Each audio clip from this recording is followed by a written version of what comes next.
There is a particular kind of dark that settles over a room close to midnight, the kind that seems to have weight to it, almost like a hand resting lightly on the chest. Somewhere under the blankets, a person lies very still, eyes open, watching the ceiling do nothing at all. The day keeps replaying itself in small fragments. A sentence said too quickly, a face that looked away, a list of things still undone. And none of it is loud, and none of it is large, and yet it will not stop. This is not strange. It is one of the oldest things there is. Long before there were screens to blame, long before clocks that glow green in the dark, people lay down at night and found their minds doing exactly this, building small worlds out of almost nothing, walking through those worlds as though the ground beneath them were solid. There is an old text, spoken of as having been taught somewhere by the sea, on a tall rock looking out over the water, that begins almost everywhere it can begin, because its real subject is not a place or a person. Its subject is this: the mind late at night, mistaking what it has made for what is simply plainly there. We are not going to study that text tonight. There is nothing to study. There is nowhere to arrive. We are only going to sit for a while, the way you might sit by a fire someone else built, and let a few of its old embers warm the room a little, and see what settles. You do not need to have read anything. You do not need to remember a single word of what is said here, tonight, or any night. If you are tired, that is the most honest place to begin from. If your mind is still moving fast, circling the day like a dog that has not yet been told it can lie down, that is all right too. Nothing here requires a sharp mind. If anything, the opposite. Let your attention be soft and a little unfocused, the way your eyes go soft right before sleep takes them. Let us take one slow breath together, here at the start. In gently, through the nose, if that is easy for you. And out, longer than the in, like something settling onto the bottom of a still pond. You do not have to do this perfectly. There is no perfectly. There is only this breath, and then the next one, whenever it comes. Now let it go. Let the breath return to whatever rhythm it wants. We will come back to the body again and again tonight, gently, the way you might check on a sleeping child without waking them. For now, let us begin where these things tend to begin, not with an idea, but with something we already half know, and have simply never been given quiet enough room to look at directly. Here is the half-known thing. You lie down at night in a room you have lain down in 100 times before, and on some nights it feels like a shelter, warm-edged and safe, the walls holding you the way a bowl holds water. And on other nights, the very same room, the very same walls, the very same dark. It feels close, restless, almost unfriendly, full of shapes your eye keeps catching and your mind keeps building stories around. The room did not change. The walls did not move an inch. So what changed?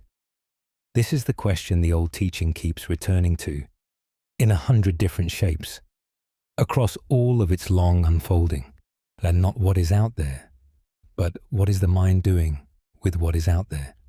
It says, in its own way, that the world you wake up inside each morning and the world you lie down inside each night is not simply found, finished and waiting, the way a stone is found in a field. It is being made moment by moment by the very mind that is looking at it. Not made out of nothing. There is a field, there is a stone, but met, shaped, colored by something we carry and rarely see, because it is the very thing we are seeing with. You already know small pieces of this, even if no one ever called it a teaching. You know that the same letter, unopened on the kitchen table, can look entirely different depending on whether you are expecting good news or bad. And you know that a friend's silence over dinner can feel like calm on an easy day and like distance on a hard one, and that nothing the friend did was different at all. The world keeps arriving, plain and unchanged, and the mind keeps dressing it in whatever it happens to be wearing that day. This is not a flaw in you. It is simply how a mind works, and it has worked this way in every mind that has ever lain awake at night, for as long as there have been nights and minds to lie awake into them. This is not, in the end, a thought to chase or a puzzle to solve before you're allowed to rest. It is only something worth knowing quietly, the way you know your own house in the dark without needing to see it, that the heaviness you might be carrying tonight is not necessarily proof of anything fixed or final, that it may simply be the particular weather your mind has put on this evening, the way it has put on other weathers on other nights, and taken them off again by morning. We will return to this gently from a number of different angles tonight, never asking you to believe any of it on the spot, only to sit with it loosely enough that it has room to settle in on its own. Let us explore a story about this. Long ago, in a village built along the curve of a slow river, there lived a young potter who could not see his own work without seeing its flaws first. Each evening, after the wheel had stopped and his hands were finally still, he would walk past the meeting hall where the village kept its best pieces on a long wooden shelf. Bowls and jugs made by potters older than his grandmother, smoothed by decades of hands, and their glazes deep as the river at dusk. And then he would go home and look at his own pots cooling by the door, and feel something in his chest go quiet and heavy. His pots looked, to his own eye, lumpish, ordinary, wrong in ways he could see but not quite name. He decided, the way the young often decide, that the answer must be in the materials. Somewhere, there must be a better clay, a rarer glaze, some hidden trick the old potters were keeping to themselves. So he set out one morning, before the village had finished waking, and walked 2 days into the hills to find a potter known for working alone, far from any market, who was said to have thrown pots so fine that birds had once mistaken a finished bowl, left out to dry, for a still pool of water, and tried to land on it. He found her workshop at the end of a long dirt path, as smoke rising thin from a low chimney, and when he explained why he had come, that he needed a finer clay, a better glaze, something that would lift his work the way hers had clearly been lifted, she did not answer right away.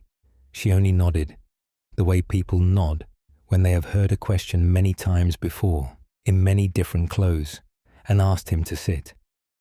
She did not show him her clay. She did not open her glaze jars.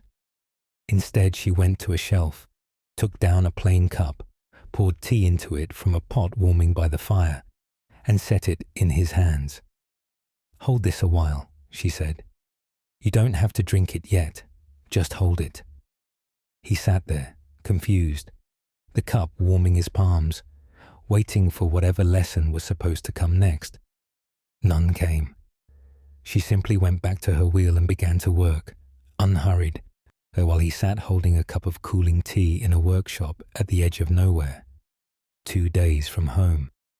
After a long while, he could not have said how long, she glanced over and asked, "Is the cup ugly?" He looked down at it, properly, for the first time. He had not thought about its shape at all. He had only felt the warmth moving slowly into his hands, had only noticed, without meaning to, how the rim was slightly uneven in a way that fit comfortably against his lip when he finally did drink. "I hadn't thought about it," he said. "I was only feeling how warm it was." "The clay," she said, "is the same clay I have always used. It is not rare. It is not special. It is the same red clay that runs along every riverbank within 3 days' walk of here, including, I would guess, your own. She let that settle. What you came looking for is not in the ground. It is in where your mind is standing when it looks at what comes out of the ground. He walked home the long way, 2 days again, and he did not return with any new clay, any secret glaze, any trick at all. What he carried back, without quite being able to explain it, was the memory of sitting with a plain cup and forgetting, for a while, to judge it, and the simple fact that the cup had been warm in his hands either way. This is, in its own quiet way, the whole of what we have been circling tonight. The potter did not discover that his pots were secretly wonderful all along, the way a comforting story might end. That is not what shifted. What shifted was his relationship to the looking. He had been so busy comparing, measuring, finding fault, that he had stopped noticing the plain, the simple fact of a warm cup in cold hands, a fact that asks nothing of you, that does not care whether you call it beautiful or ugly, that is simply, quietly there. You might notice tonight that your own evening has been full of a similar kind of looking. A glance at your own day, set beside some imagined better version of it. A glance at your own body, your own choices, your own house, set beside some shelf of finer things, real or imagined, that you have decided are the standard. The shelf is rarely cruel on purpose. It is just a shelf. But the mind that keeps walking past it, evening after evening, gathering reasons to feel lumpish and ordinary, that mind is doing something worth noticing, gently, without judgment, the way you might notice rain on a window. Not your fault, not new, simply a thing minds do. There is another story sometimes told alongside this one, smaller, quieter, about 2 old friends and a valley. In the years when they were both still young, 2 friends once had to cross a wide valley together to reach a town on the far side, where work was waiting for them. It was early spring, the weather unsettled, grey clouds moving low over grey grass, and the wind came down off the hills in long, cold gusts that made the whole valley feel enormous and indifferent. The kind of vast that makes a person feel very small and very far from anyone who loves them. They walked in near silence, heads down, hurrying, glad when it was finally behind them. They did not see each other again for many years. Life took them to different towns, different work, different sorrows and small joys. Odd the way life tends to scatter people who once walked side by side. And then, very old now, both of them happened to be traveling the same road again, and found themselves once more standing at the edge of that same valley, planning to cross it on a calm, mild day, sunlight moving slow and gold across the grass. One of them, looking out over it, said quietly, "Do you remember how frightened we were of this place all those years ago?" The other looked out at the same stones, the same long grass, the same wind, now barely a breath against their faces, and said, "I remember being frightened. I do not remember the valley being frightening. Look at it. It is only grass and sky."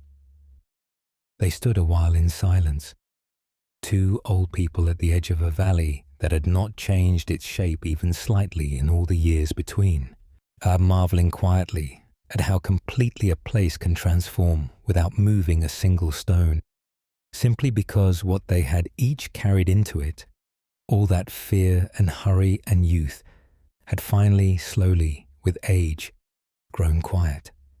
It is worth sitting with this for a moment, the way you might sit with the last warm light of a fire before it goes fully out. The valley was never the danger. The valley was only ever the valley. Stones, grass, wind, sky, doing exactly what stones and grass and wind and sky do. Indifferent in the kindest possible sense, asking nothing of anyone who passes through. What the two friends had once felt as a hostile, vast, frightening place was their own younger fear, dressed up and walked through the valley alongside them, and so completely woven into the experience that for years they may not have been able to tell the difference between the place and the fear at all. This is not a teaching that says the world does not matter, or that nothing outside your own mind is real, or that you should somehow talk yourself out of whatever you are feeling tonight by deciding it is just your mind, as though that made it small or false. That is not what is being offered here, and it would not be kind if it were. It is something gentler and, in its way, more useful.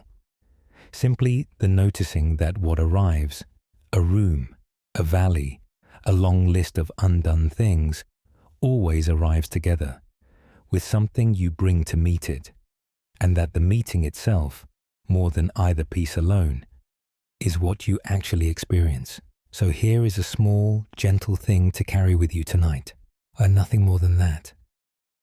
At some point, perhaps very soon, your attention will land on something in this room, or in tomorrow, or in some replayed moment from today, and it will come dressed in a feeling, heavy, sharp, restless, sad. You do not have to fix the feeling. You do not have to argue with the thought. You only have to notice as lightly as you can that a meeting is happening, something arriving, and something in you meeting it. That noticing alone, just that much, tends to loosen the grip of both, the way a hell breath loosens the moment you simply let it go. Let yourself rest here for a moment. There is nothing else to do with this. No insight to chase further, no understanding to pin down and hold on to. Just the weight of your body where it is, the dark of the room settling around you, the way water settles once it is no longer being stirred. Notice your shoulders, and if they are holding anything, a little tightness, a little bracing, let them soften, just slightly, the way a hand softens when it finally puts down something it has been carrying too long. There is nothing you need to understand right now. When you are ready, in your own time, we will go on together. There is a particular shape this kind of misreading likes to take, and the old teaching returns to it often enough that it is worth sitting with on its own. Picture heat rising off a long stretch of dry, open ground at midday, the air above it bending the light just slightly, so that from a distance it shimmers, pale and silver, exactly like the surface of still water. Anyone who has walked across hot, open country has seen this. It is not a trick of the eyes exactly. It is simply what light does when it passes through air of different temperatures, bending the way light bends through anything uneven. And yet, from far enough away, it looks unmistakably, convincingly like water. This is not only a picture from far away or long ago. It is also, in its own quiet way, a picture of certain nights. There is a kind of sleep the tired mind sometimes reaches for, instant, complete, arriving all at once like a door closing. And the harder it reaches for that exact shape of rest, the more it seems to shimmer just out of grasp, always a little further on than wherever the mean currently stands. You may know this from the inside. The more urgently you chase the feeling of being calm, the more elusive calm becomes. The more tightly you grip the wish to finally stop thinking, the louder the thinking seems to get. This is not because you are doing it wrong. It is because some things behave like the shimmer on hot ground. They are not lies. They are not nothing. They are simply not the kind of thing you arrive at by walking faster toward them. Consider a small story. A traveler was once crossing a wide stretch of dry country, days from any town, tired in the particular way that comes from walking longer than planned, with less water than hoped. Late in the afternoon, far off near the horizon, the traveler saw what looked, beyond any doubt, like a wide, still lake, pale and shining, exactly where the land met the sky. Relief came first, then hurry. The traveler quickened their pace, certain that water and rest and the end of all this walking, it lay just ahead. But the lake did not come closer. Hour after hour, it sat at the same impossible distance, shimmering in the same place, no matter how fast the traveler walked or how much ground was covered. By the time the light began to fail, the traveler had walked further and faster than was wise, and the lake was still exactly where it had always been, which is to say, nowhere at all. Near dusk, exhausted, the traveler finally stopped, sat down hard in the sand, and might have stayed there a long while if an old herder, driving a small flock home along a path the traveler hadn't noticed, had not happened by. The herder offered water from a skin without being asked, and only once the traveler had drunk did they ask, almost bitterly, why the land had lied to them, why it had shown them a lake that wasn't there. How the herder considered this, the way people do when they have walked this same ground for a long time, and are in no hurry to be clever about it. The land did not lie, the herder said.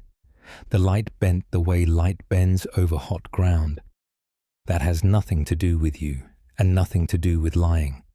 You were the one who looked at a bending of light and decided, all on your own, that it was a lake, and then built your whole afternoon's walk around something your own mind had finished deciding before your feet ever moved.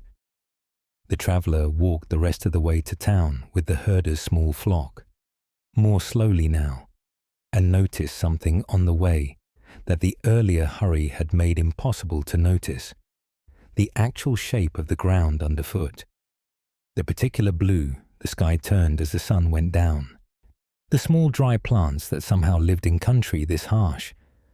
None of it shimmered, none of it promised anything. All of it was simply, plainly there, and walking it slowly turned out to be far less exhausting than chasing something that had never been a place to begin with. This is not a story about deception, even though it might sound that way at first. Nothing out there was trying to fool the traveler.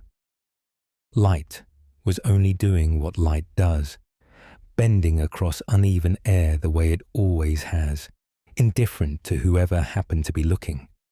What turned a bend of light into a destination, an emergency, a thing to chase across open country until your legs gave out.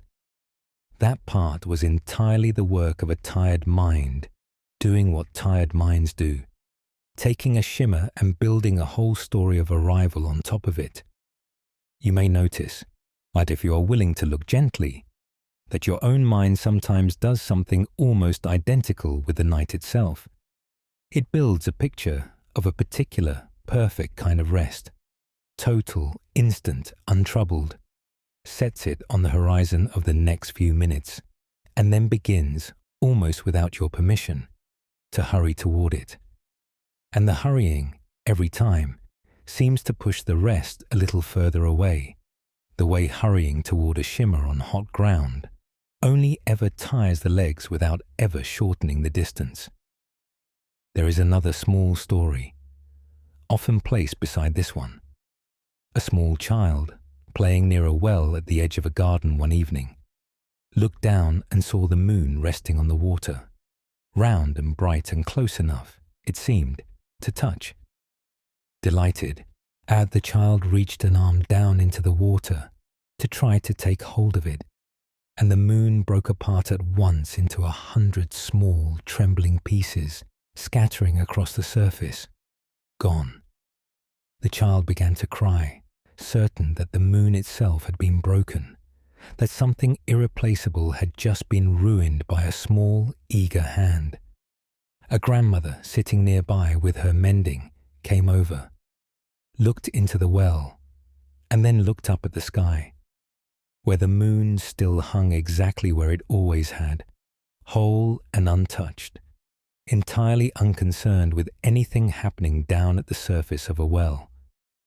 "Look up," she said gently, taking the child's wet hand in both of hers.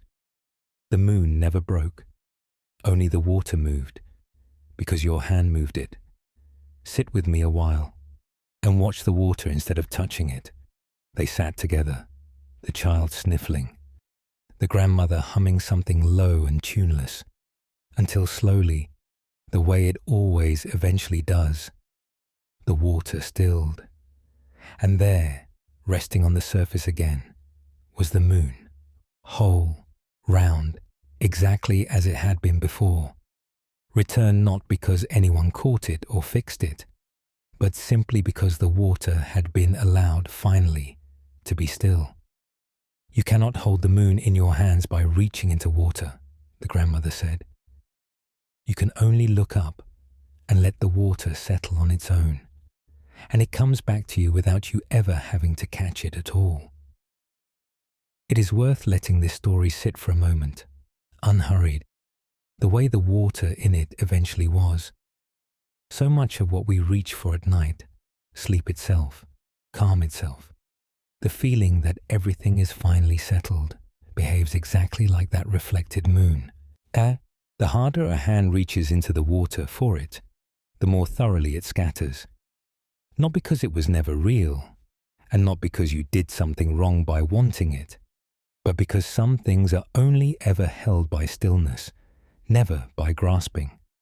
The moon was never moved by anyone trying to take hold of it. Only the water was, and the water, left alone, always finds its way back to flat and quiet, all on its own, in its own time, asking nothing of the hand that finally stops reaching. So here is a small thing to carry with you tonight, light enough to hold without effort. If you notice yourself reaching hard for sleep, chasing it the way the traveler chased the shimmer, the way the child reached into the well, you might simply stop reaching, just for a moment, not to force calm, which is only reaching wearing a different coat, but to let your attention rest the way the grandmother asked the child to rest, watching the water rather than touching it. The moon does not need your hand. It only needs the water to be still.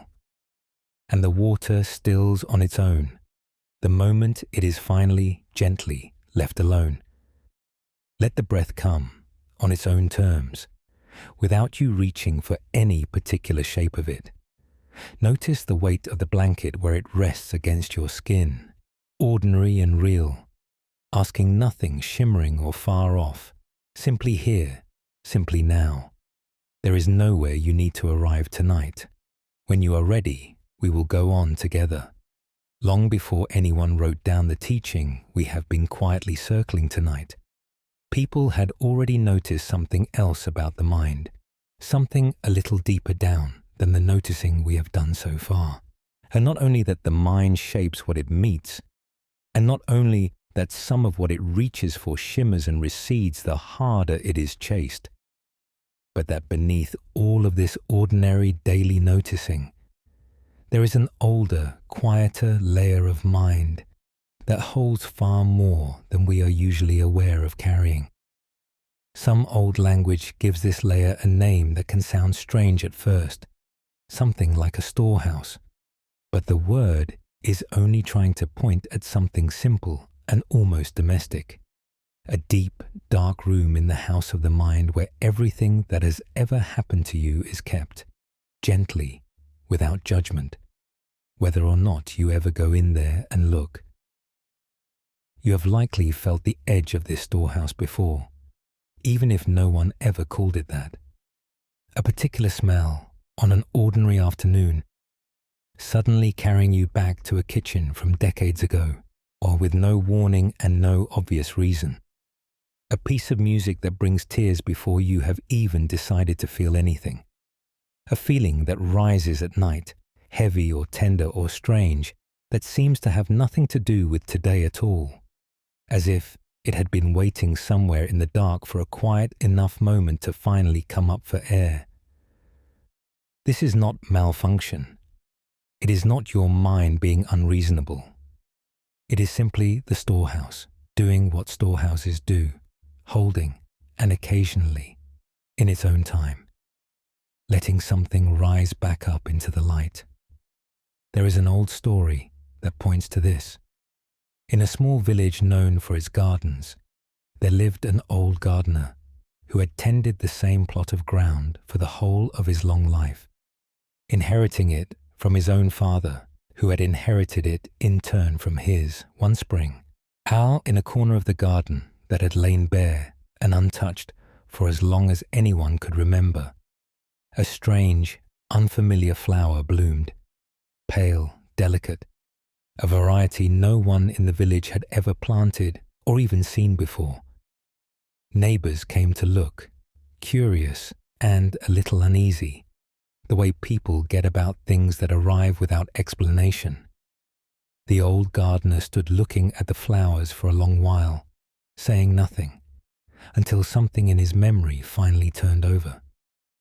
He recalled faintly a story his own grandfather used to tell, that he had once, many decades earlier, scattered a small handful of seeds in that exact corner, seeds brought back from a long journey, seeds that never once sprouted in his grandfather's lifetime, nor in the gardener's father's lifetime, nor in his own, until this particular spring, after a winter wetter and warmer than any in recent memory, finally gave them everything they had apparently been waiting for all along. They were not dead, the old gardener said to his neighbors, crouching to look closer at the strange new blooms. They were only waiting.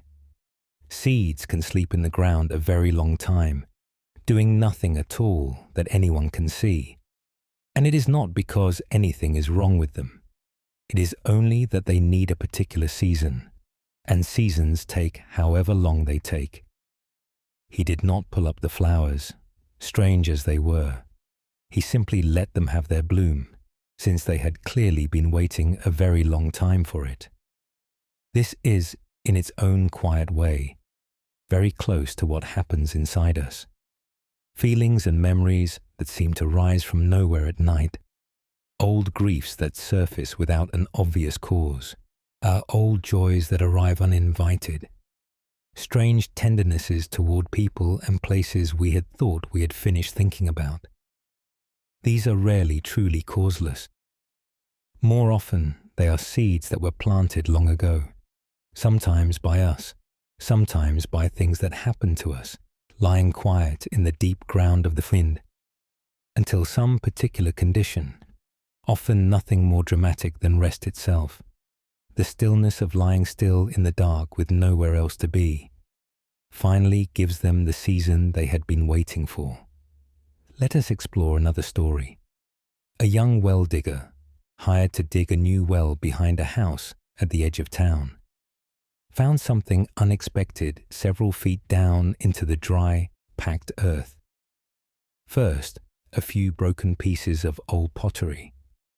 Then, deeper still, a small carved toy, the kind a child might once have loved and lost.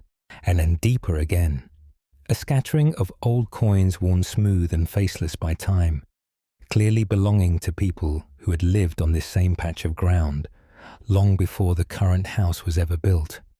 He brought what he found to an old neighbor who had lived nearby her whole life, hoping she might know something about who had once lived there. She turned the small worn coins over in her palm for a long while before answering. "The ground remembers everyone who has ever stood on it," she said finally.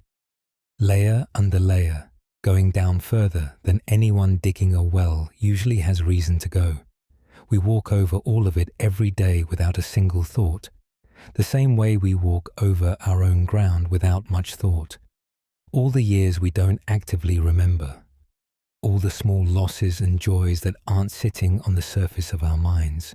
and still lying down there all the same, quietly making the ground beneath our feet feel exactly as solid or as uneven as it does. The well digger finished his work, and the well, once it was done, gave good, clean water for years afterward, with no sign at all from the surface of everything that lay buried beneath it. He never forgot, though, what it had felt like to dig down through layer after layer of a history he had known nothing about, simply by going a little deeper than most people ever bother to go. Neither of these stories is asking you to go digging.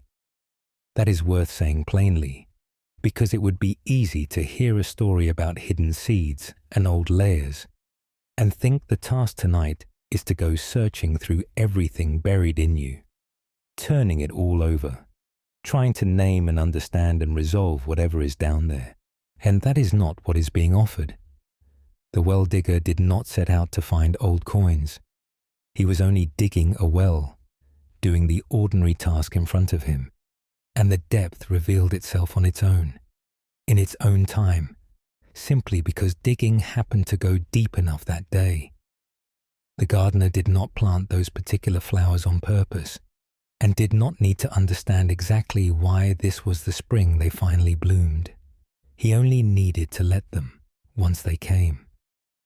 So if something old rises in you tonight, a feeling with no obvious source, a memory that arrives uninvited, some tenderness or ache that seems to belong to a different year entirely, you do not have to explain it.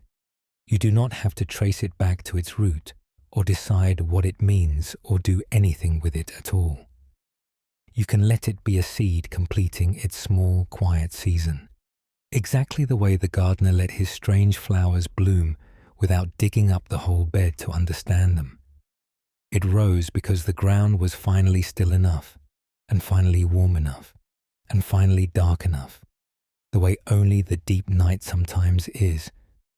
Let it have its moment. It will settle back into the soil on its own, the way everything in a garden eventually does, asking nothing more of you than that you let it pass through without alarm.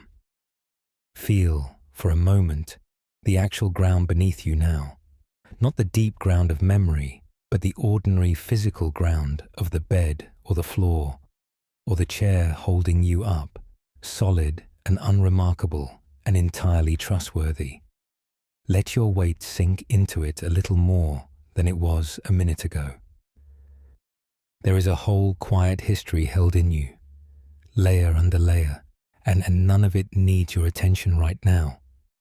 It can simply rest the way you are resting, and continue resting long after you have fallen asleep. When you are ready, we will go on together. There is something the old teaching says about its own words that is worth hearing plainly, because it changes how you might hold everything else said here tonight. It says, in effect, that its own teachings are not the truth itself, only a way of pointing toward it.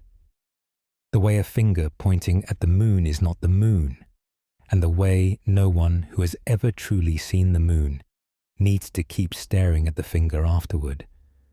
Words, even careful, ancient, well-loved words, are only ever fingers. The moon is something else entirely, something words can gesture toward but never quite hand to you directly. You may already know this from the inside, and in a smaller, more ordinary way. There are nights when a phrase you reach for to calm yourself. Everything will be fine. You only need to relax. You should be asleep by now. Sits in the mind like a small stone, true enough on the surface, and yet somehow not touching the actual feeling underneath at all. The words arrive, and the restlessness stays exactly where it was, as if the words and the feeling were speaking two different languages, standing in two different rooms, never quite meeting. This is not because you chose the wrong words. It may simply be that words, by their nature, can only point. They cannot, on their own, deliver the thing they are pointing toward. There is a story sometimes told about this. A young student spent many years studying under a teacher famous for a particular set of sayings, short, plain phrases said to bring a deep and lasting calm to anyone who truly understood them. The student worked harder than almost anyone, memorizing every saying perfectly, able to recite the whole long set without a single stumble, word for word, in the correct order, at any hour of the day or night. And yet, year after year, he noticed that the calm everyone spoke of never quite arrived. He could say the words flawlessly. He simply could not find anywhere inside himself the peace they were supposed to contain. Eventually, now a grown man, he went to see the teacher, very old by this time, to ask why none of it had worked, why a lifetime of perfect memorization had left him exactly as restless as he had been as a boy. The old teacher did not ask him to recite anything. Instead, sitting by an open window as evening came on, the teacher simply raised one hand and pointed out toward the sky, where the moon was just beginning to rise pale above the trees. "What am I pointing at?" the teacher asked. "The moon," the student said, a little confused. "Good," the teacher said. "Now stop looking at my finger." The student sat with this for a long moment and slowly understood. All those years, he had gathered the teacher's sayings the way a person might gather a whole bag of fingers, all of them pointing at the very same moon, and he had spent his entire effort admiring the fingers, turning them over, comparing them, memorizing their exact shape and angle, without once actually following where any of them were pointing. He had never simply looked up. That night, walking home, he did not recite a single saying. He only looked at the moon itself, there plain and quiet above the trees, the way he had somehow never quite managed to in all his years of careful study. And something in him settled that no amount of perfect memorization had ever once managed to reach. This is worth sitting with gently, especially at night, when the mind so often reaches for exactly the right words to talk itself down. You do not need the perfect phrase. You are not failing if a comforting sentence sits flat and unconvincing in your mind tonight. The phrase was only ever a finger. The actual rest it is pointing toward, the moon itself, does not require you to find better words at all. It is simply there, the way the moon is simply there above the trees, whether or not anyone has the right words ready to describe it. Consider another small story. Two old rivals, both bakers in the same small town, that had argued for years over which of them made the truer bread, not which one tasted better exactly, but which one could describe its own bread more precisely.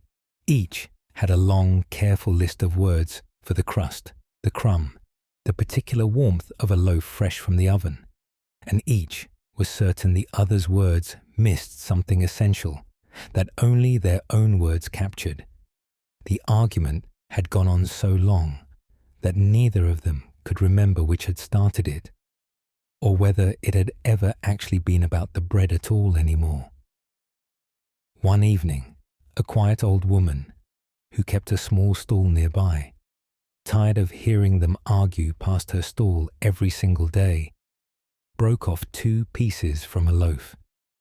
She did not say whose loaf, and neither baker, in that moment, thought to ask, and handed one to each of them without a word. They ate in silence. The argument, which had gone on so confidently for years, simply had nothing left to attach itself to. There was only the bread, warm and plain and entirely beyond the reach of whatever words either of them had spent years perfecting. Neither baker ever quite managed to resume the argument with the same conviction afterward. It was not that one of them had won. It was that the actual taste of bread, once it was simply, directly experienced, had quietly made the entire argument unnecessary. This is, in its own way, exactly what is being offered to you tonight, if you are willing to receive it as simply as it is meant. The actual experience of rest, the body settling, the breath slowing, the mind loosening its grip, does not require the right description any more than bread requires the right words to be tasted. You do not have to find the perfect sentence to tell yourself in order to be allowed to relax. You can simply let the body do what bodies do at the end of a long day, the way the moon simply rises, whether or not anyone has bothered to name it, the way bread simply tastes, the way it tastes, whether or not two old men ever agree on how to describe it. So here is something small to carry with you tonight. If a comforting phrase you reach for tonight feels flat, or fails to land, or simply does not seem to be doing its job, let it go without frustration. It was only ever a finger. You do not need a better one.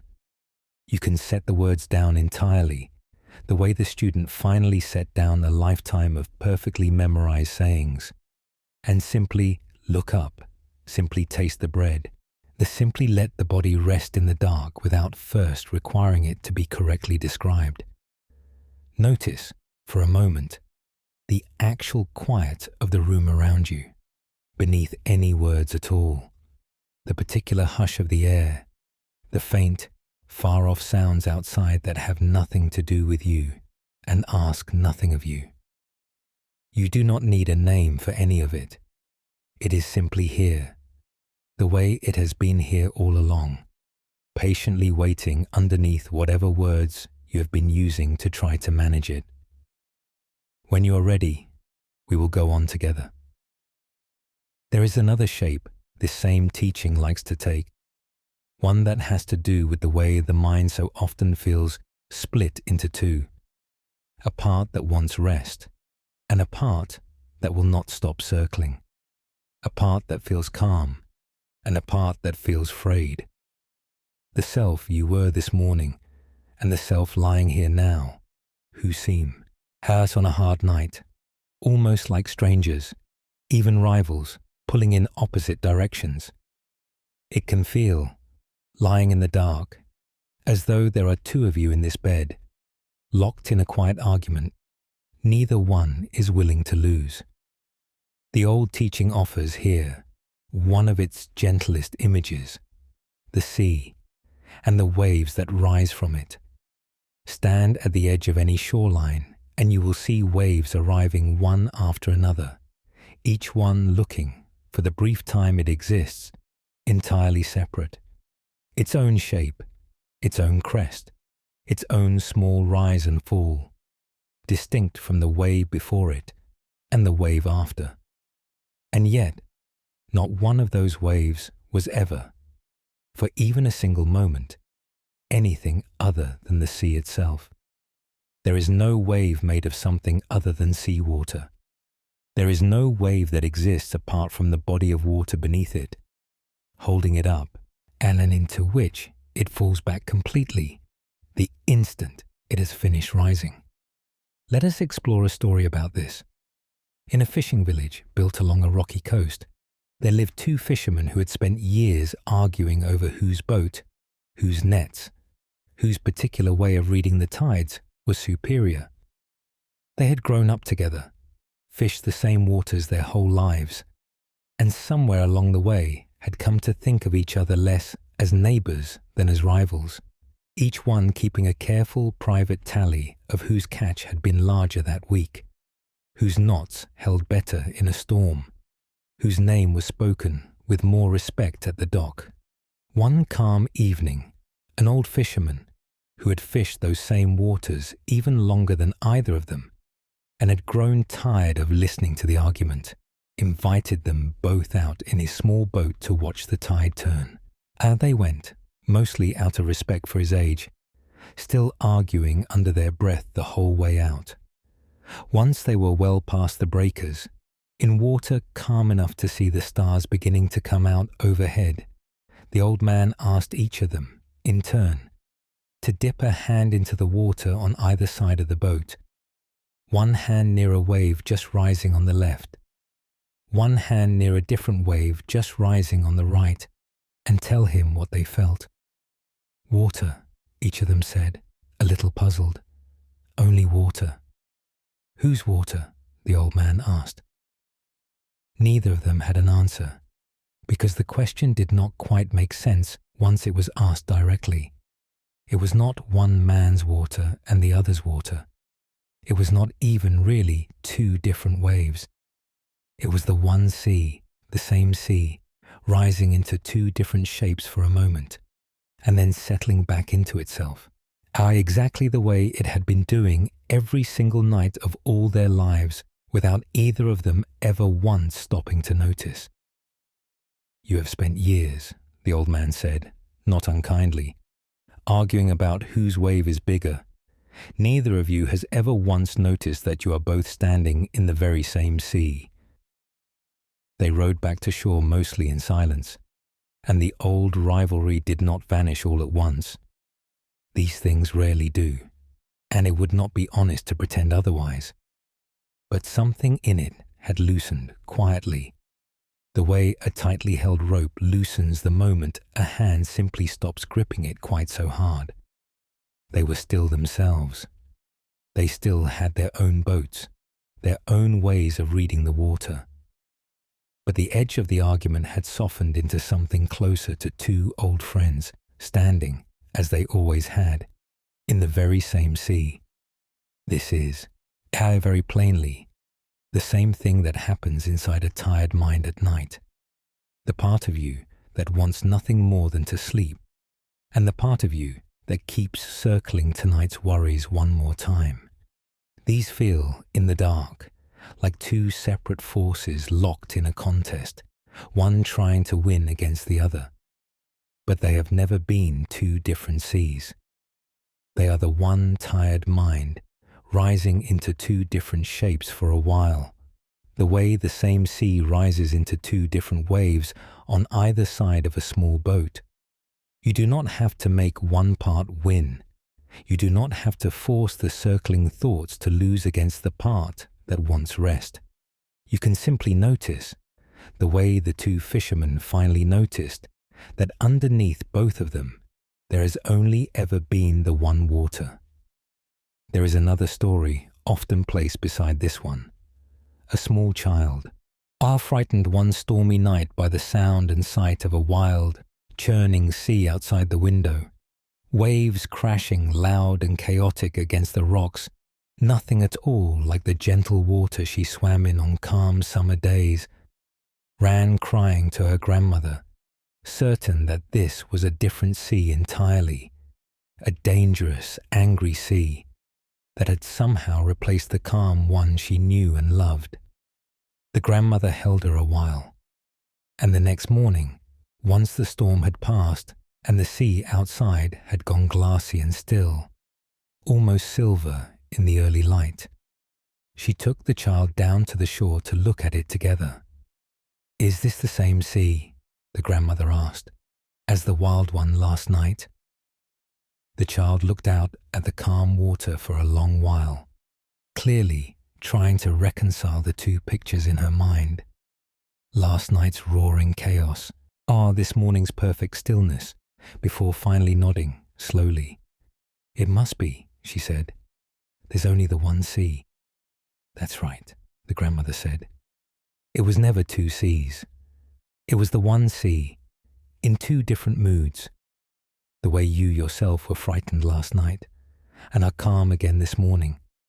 And yet you have only ever been the one child, never two, no matter how different those two nights felt from the inside. This is worth resting in for a moment, the way the child finally rested in it. Whatever feels split in you tonight, calm and restless, tired and wired, the self that wants to let go and the self that keeps holding on, was never truly two selves at war. It is the one mind, the one tired, ordinary human mind, rising into different shapes across a single night, the way the same sea rises into a storm and settles back into glass by morning. You do not need to win an argument with yourself tonight. There is no argument that was ever truly happening underneath it all. Only one water, doing what water does, rising and settling, the way it always has, the way it always will. Let your shoulders soften now, just a little, the way the surface of water softens once a storm has passed and there is nothing left stirring it. You do not have to hold both sides of anything tonight. There was only ever the one of you, tired and whole at once, resting now the way the sea rests between one wave and the next. When you are ready, we will go on together. There is a particular kind of tiredness that has nothing to do with the body and everything to do with a habit the mind falls into almost without noticing, the habit of sorting, good or bad, my fault or not my fault, important or forgettable. Most of a day is spent doing this quietly, usefully, the way a person sorts mail or laundry, deciding what needs attention and what can be set aside. But at night, when the day's actual decisions are long finished and there is nothing left to act on, the sorting often keeps running anyway, like a machine left on after the work is done, turning the very same handful of thoughts over and over, trying to file them somewhere they have already, quietly, finished settling. There is an old story that points to this. In a village known for its weaving, there lived a young weaver so determined to make perfect cloth that he could not let a single thread pass uninspected. The moment he noticed one thread sitting even slightly out of place, a touch too tight, a shade paler than its neighbor, he would stop everything, unpick the section back to that thread, and begin again. Days passed, weeks passed. The cloth on his loom grew almost no longer than it had been a month before, because he was forever unpicking the same 6 inches, sorting and resorting which threads were right and which were wrong, never quite satisfied enough to let the work move forward. An old weaver, a friend of his late mother's, came to visit one afternoon and sat watching him unpick the same small section for the 3rd time that day. "What troubles you?" she finally asked. "I want every thread to be exactly right," he said, a little defensive, as though this should need no further explanation. She didn't argue with him. She simply asked if she might sit at the loom for a while, and he, tired and a little relieved, let her. She wove without once stopping to inspect each thread as it went in, throwing the shuttle, beating it down, throwing it again, trusting her hands and the pattern more than her eye, moving at a steady, unhurried pace that covered, within the hour, more cloth than he had managed in days. When she finally stopped and stepped back, she invited him to look at the section she had just woven. Up close, if he searched hard enough, he could find a thread or two slightly uneven, slightly out of the perfect line he had been chasing. But she asked him to step back several paces, the way a person steps back to see a whole field rather than a single blade of grass. And from there, the unevenness simply vanished into the larger pattern, on which read, from that distance, as whole, warm, alive, in a way his own painstakingly inspected 6 inches never quite managed to be. "The cloth was never asking you to sort every thread as it went in," she said. "It only asked you to keep weaving and trust the pattern to show itself once you stood back far enough to see it." He did not become careless after that.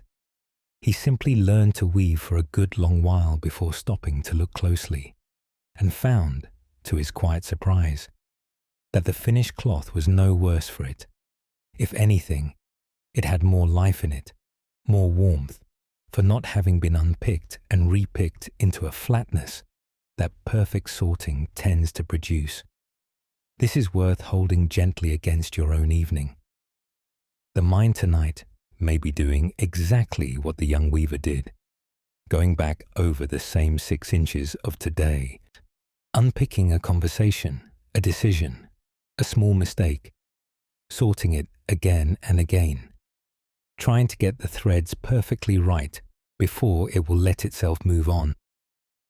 But nothing further is being asked of you tonight except to let the pattern be. The day is already woven.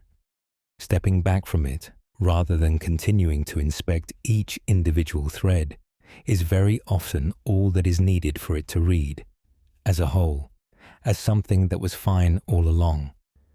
Consider another small story. Two old friends once shared a small kitchen, cooking together most evenings the way people do after decades of friendship. One of them could not begin a meal without first sorting every lentil or grain that went into it, separating the slightly discolored ones from the good ones, picking through each handful with real care before a single one went into the pot, and a task that often took longer than the cooking itself and left her tired before the meal had even properly begun. The other simply cooked. She took handfuls of whatever was in the jar, good and slightly imperfect together, and let the pot do what pots do. Simmer everything down into something warm and full of flavor, where no single grain mattered on its own anymore, only the whole of it, together. One evening, exhausted from a long day of sorting everything else in her life into careful piles, the first friend sat down to a bowl of the second one's unsorted soup, fully expecting to taste the difference, to find the discolored grains spoiling the whole. She could not find them. The soup was simply good, warm, exactly what was needed at the end of a long day, every grain having quietly become part of something larger that no longer asked to be judged individually at all. She never gave up sorting entirely. Old habits, especially careful ones, rarely vanish all at once. But she began, some evenings, to simply cook, the way her friend always had, and noticed that nothing in her life seemed to suffer for the grains she left unsorted. It is worth carrying this image gently into your own night. The mind that wants to sort tonight's events into good and bad, right and wrong, before it will allow itself to rest, is doing something understandable, even well-meaning. But the soup, it turns out, tends to be fine either way. You do not have to finish sorting today before you're allowed to sleep.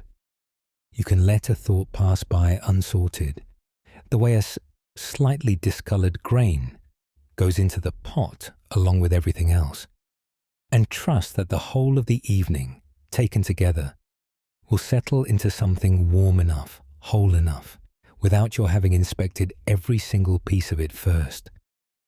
So here is something small to carry with you tonight. When you notice the mind reaching to sort some piece of today into its proper bin, good or bad, my fault or not, you might simply let it pass by unsorted, the way you might let an unfinished thought drift past a window without chasing it down the road to find out exactly where it was going. Nothing is lost by leaving a thread or two uninspected. The pattern, step back from, tends to hold together just fine. Notice the quiet hum of the room around you now, beneath any sorting at all. The particular hush of the walls, the distant, ordinary sounds of a house or a street settling into night. None of it asking to be sorted into anything. It is simply here, whole, unexamined, and entirely all right left that way.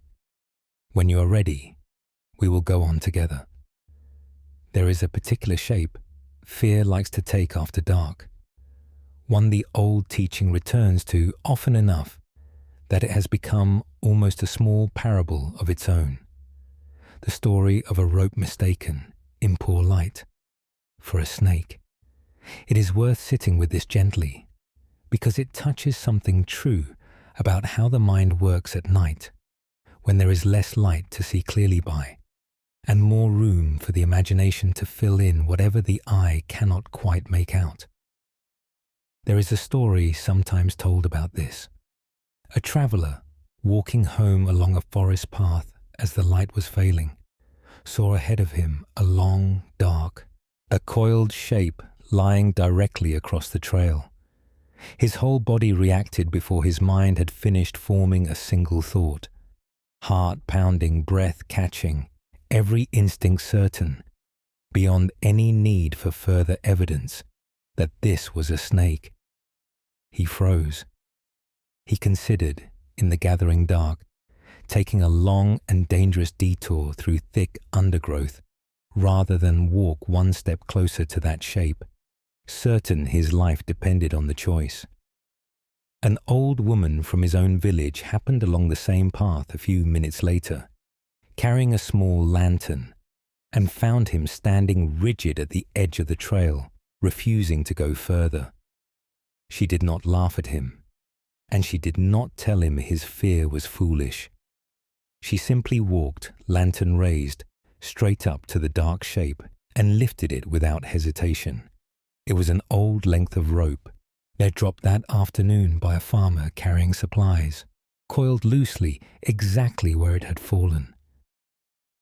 "In this light," she said gently, handing him the rope to feel for himself, rough and ordinary in his hands.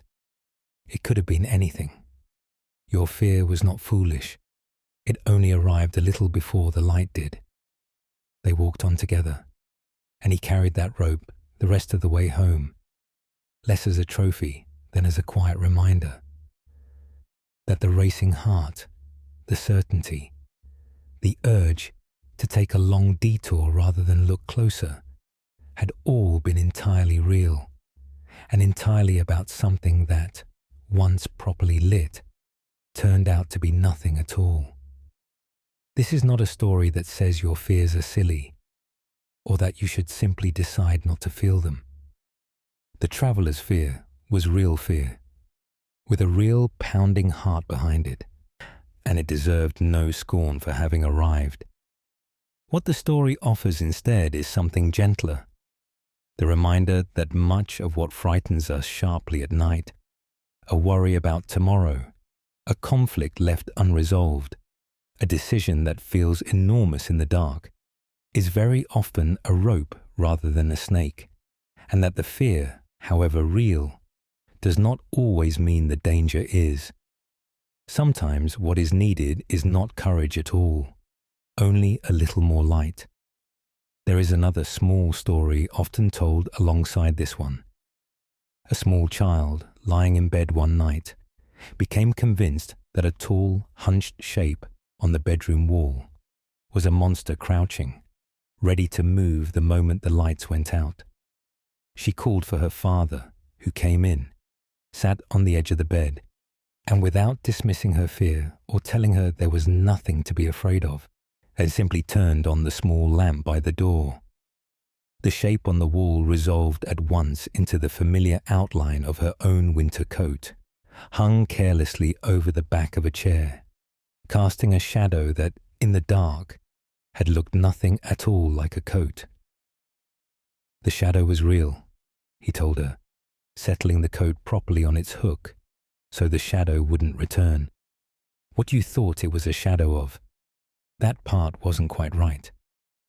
That happens in the dark. It happens to grown-ups too, more than you'd think. This is worth carrying gently into your own night, whatever shape your own fear happens to be wearing tonight. The fear itself is real, your racing thoughts, your tight chest, the particular dread that some worry brings with it. None of that is being denied or dismissed here, but what the fear believes it is looking at, in the poor light of a tired mind at the end of a long day, is not always accurate. Very often it is a rope, not a snake, a coat, not a monster, something ordinary, briefly disguised by darkness and a racing heart into something far more dangerous than it actually is. So here is something small to carry with you tonight. If a worry rises in you shaped like something urgent and dangerous, you might simply ask, without needing an answer right away, whether this is truly a snake, or whether it might be a rope you have not yet had enough light to look at clearly. You do not have to solve this tonight. You do not have to find the lantern this very minute. You can let the question rest exactly where it is, unanswered, and trust that morning light, when it comes, tends to make these things far easier to see than midnight ever does. Feel the actual safety of the room around you now, simple and physical. The door that closes, the walls that hold, the bed that has held you safely on countless other nights, very much like this one. Whatever shape tonight's worry is wearing, it can wait quietly until there is more light to see it by. When you are ready, we will go on together. There is one more way. The old teaching speaks of the mind that is worth sitting with carefully tonight, because it touches something many people quietly worry about, without ever saying so out loud. The fear that a hard thought, once it arrives, somehow leaves a permanent mark, that a moment of anger or shame or grief changes the mind itself for good, the way a stain sinks into cloth and never fully washes out. The teaching offers instead the image of still water, or a clear mirror, something that can hold any reflection at all, fully and faithfully, without ever being changed by what it reflects. Consider a small story. A young gardener kept a small, still pond at the center of his garden, clear enough that on calm days it held the whole sky inside it, clouds, birds passing overhead, the blue of the morning, all of it perfectly reflected on the surface. He took great pride in this pond, and so when storms came, dark clouds rolling low and heavy, churning the pond's reflection into something equally dark and turbulent, he became distressed, certain that the storm itself was somehow getting into the water, darkening it, perhaps even damaging it for good. During one particularly fierce storm, he tried, in something close to panic, to cover the pond with an old cloth, as though he could keep the bad weather from sinking permanently into the water he loved. An old gardener from the next house over, watching this through the rain, came and gently took the cloth from his hands. "Wait," she said simply, and they stood together under the eaves until the storm finally passed, which storms, given enough time, always do. Once the sky cleared, they walked back out to the pond together. It sat exactly as it always had, calm, clear, reflecting a clean blue sky and a few scattered clouds, with no trace at all of the dark, churning reflection it had held only an hour before. Nothing had sunk into it. Nothing had stained it. The water had simply, faithfully shown whatever sky happened to be above it at the time. And the moment the sky changed, the reflection changed with it. The water itself never anything other than exactly what it had always been. The pond was never the storm, the old gardener said. It only ever showed the storm for as long as the storm was overhead. The moment the sky moved on, the water was exactly as it had always been, because that is simply what clear water does. It is not changed by what passes over it. It only shows it, faithfully, for as long as it is there, and lets it go the moment it moves on. This is, very plainly, a picture of your own mind on a hard night. A difficult feeling, anger at someone you love, shame about something said or left unsaid, a grief that catches you off guard, is not a stain sinking into who you are. It is weather passing over still water, real while it is overhead, and gone the moment it moves on, leaving the water exactly as clear and exactly as whole as it was before the storm ever arrived. You are not becoming a worse person for feeling something difficult tonight. You are only, like the pond, doing the one simple thing clear water has always done, showing faithfully whatever happens to be passing overhead. There is another story often placed beside this one. In a small hillside hermitage, there lived an old teacher known throughout the region for an unshakable calm. Visitors traveled long distances simply to sit near someone who seemed, in every circumstance, entirely at peace. Many of them assumed, without ever quite saying so, that this calm meant the teacher had somehow moved beyond feeling things the way ordinary people did. That grief, anger, and fear had simply stopped touching her at all. One young visitor happened to be present the day word arrived that an old, dear friend of the teacher's had died unexpectedly. He watched, almost without meaning to, as her composed face gave way at once to open grief. Tears, a long unsteady breath, a sorrow entirely undisguised and entirely real. He felt, oddly, a little disappointed, even let down, as though he had been shown a crack in something he had believed was solid all the way through. Later, once she had grown quiet again, he asked her, carefully, whether he had misunderstood, whether the piece everyone spoke of had been some kind of performance after all. "I have not gone beyond feeling," she told him gently. "I never wanted to. What I have learned slowly, over a very long life, is that I do not have to become whatever passes through me. The grief came. It was entirely real, and I did not push it away or pretend it wasn't there. And now, already, it is beginning to pass, the way every true feeling eventually does, not because I forced it to leave, but because that is simply what feelings, fully felt, do on their own. The sky is no less itself for having shown a cloud a while." He left the hermitage with a different understanding than the one he had arrived with. Not that peace meant the absence of feeling, but that it meant something closer to the pond's clear water, capable of holding any weather at all, fully and honestly, without being permanently changed by any of it. You do not have to push tonight's feelings away in order to be at peace, and you do not have to fear that feeling something difficult tonight means something has gone wrong in you, or that you have been stained in some lasting way.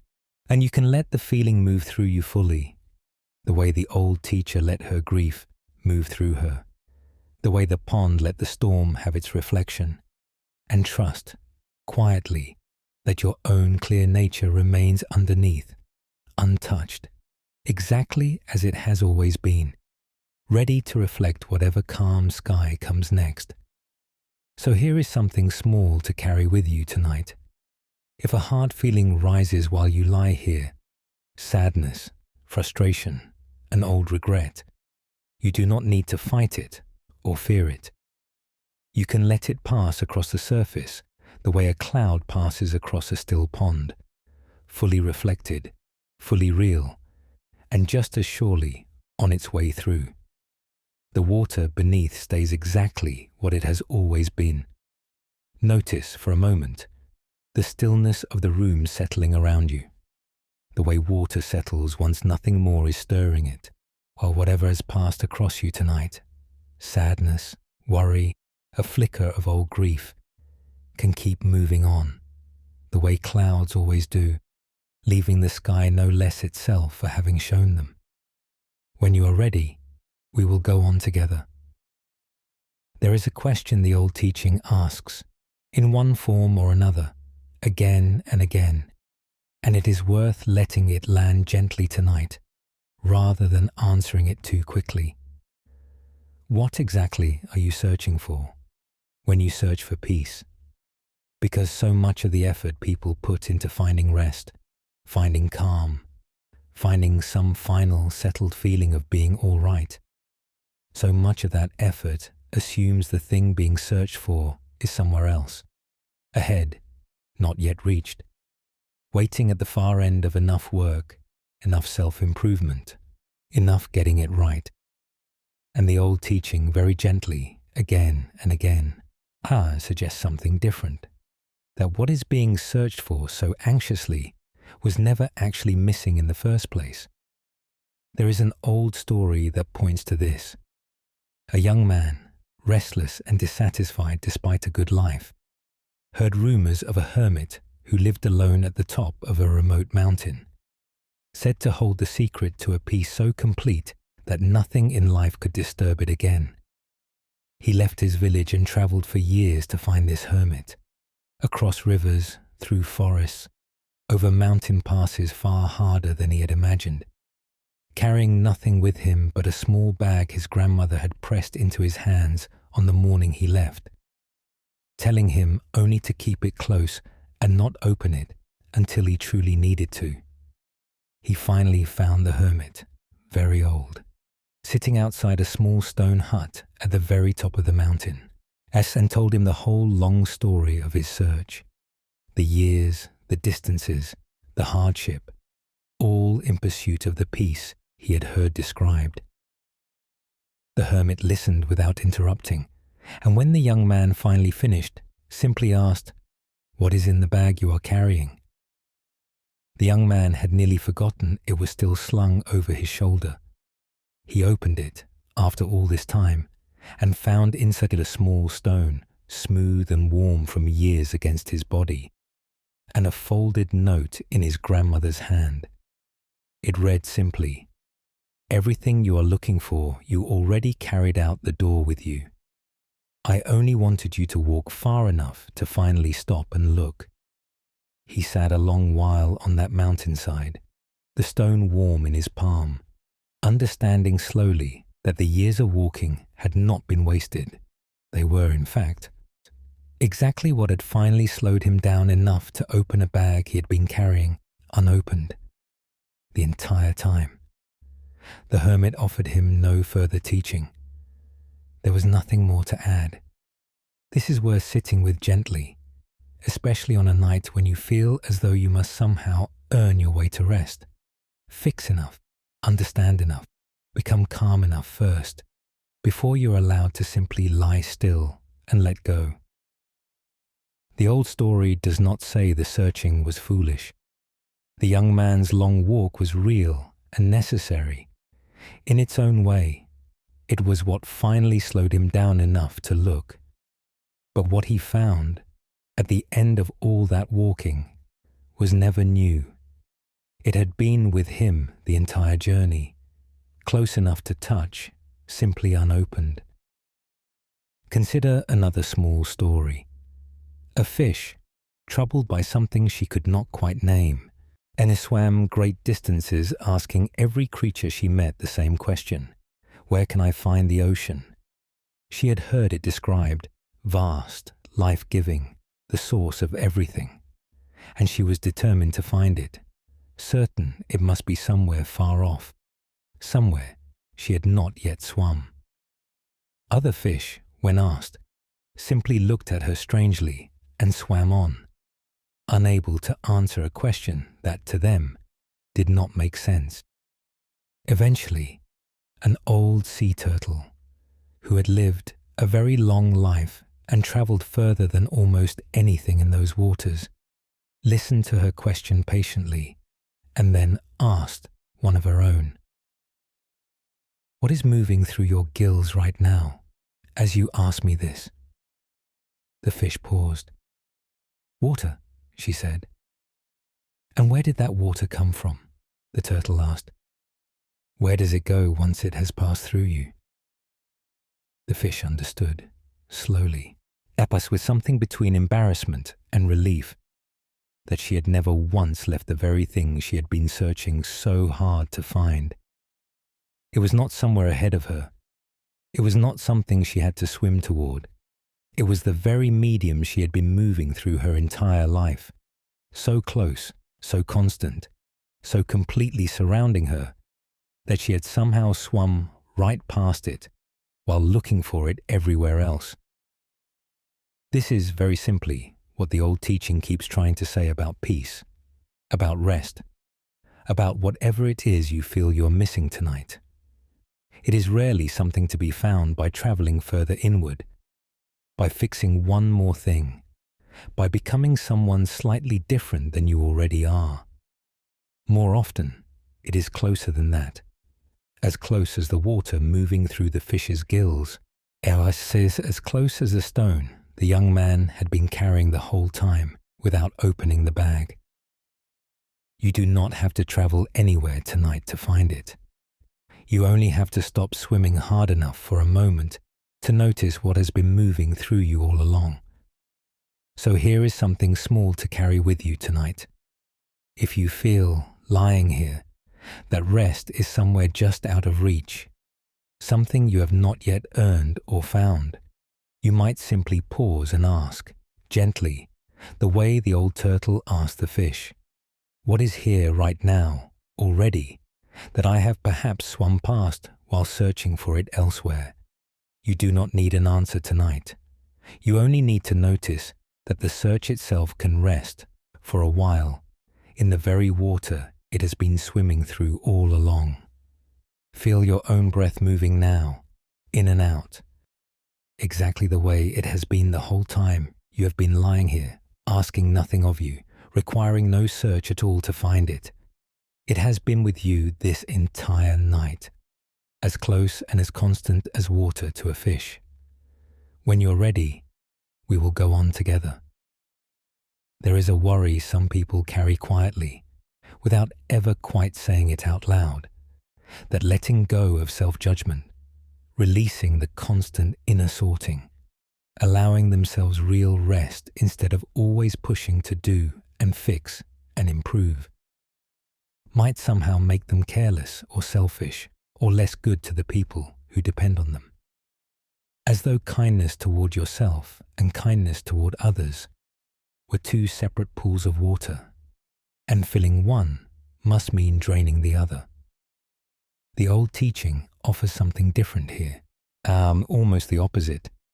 That real warmth toward others tends to flow more freely, not less, once the grip of self-judgment finally loosens.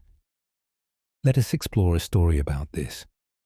There was once a tired innkeeper, run almost ragged by years of long hours and too little rest, who had grown, without quite noticing it happen, sharp and short with his guests. Small requests that once would have been nothing to him now felt like burdens. He found himself rationing his own warmth the way he rationed the firewood in a hard winter, careful never to give more than absolutely required, certain there simply wasn't enough of himself left over for generosity. One evening, struck down by a fever, he had no choice but to rest fully for the first time in longer than he could remember.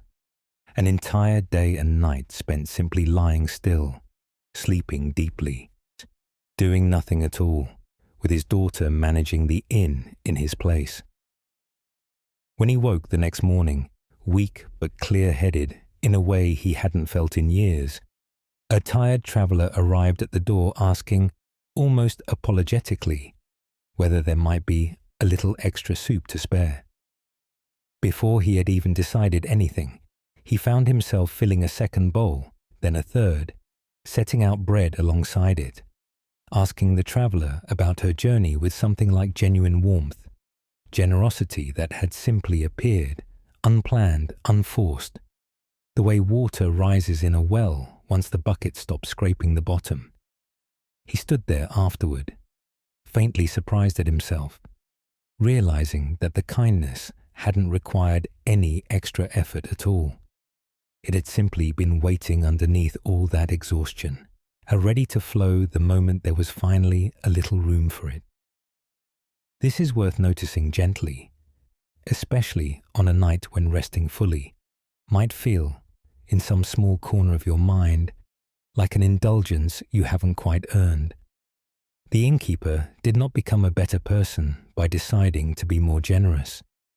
He simply rested fully for once, and the generosity that had been buried under years of depletion rose up entirely on its own, the way it tends to once there is finally enough room left for it to move. Rest, it turns out, is rarely the opposite of care for others. Very often, it is exactly what makes that care possible again. There is another small story, often told alongside this one, In a poor village, there lived an old woman who owned almost nothing. A single small room, a single wooden bowl, worn smooth from years of use. Whenever a traveler or a hungry neighbor came to her door, she offered that one bowl without a second thought, because being empty, it could always hold whatever she happened to have or whatever the visitor happened to bring. Nearby lived a far wealthier neighbor, with cupboards full of bowls, every one of them carefully filled and accounted for, each portion already measured out and designated for some specific use. When a hungry traveler passed through one particularly hard winter, the wealthy neighbor, despite owning so much more, found that every single bowl was already full, already claimed, already spoken for. There was simply nothing left over to give. The old woman, with her one humble, empty bowl, filled it that evening with whatever small thing she had on hand, and gave it freely, the way she always did, without having to clear anything else away first to make room for it. It was never about how much you have, a young girl who had watched both households said to her grandmother afterward, puzzled by what she'd seen. The old woman had so little and gave so easily. The rich neighbor had so much and somehow had nothing spare at all. An empty bowl can always be filled, the grandmother said. A bowl that is already full, however good what fills it might be, has no room left for anything more. Generosity isn't really about how much a person owns. It's about how much room they've left themselves to give. This is the same gentle truth the innkeeper discovered the morning after his fever finally broke. A mind crowded full of self-judgment, exhaustion, and the endless work of holding everything together has very little room left over for anyone else, no matter how much that mind might genuinely want to give.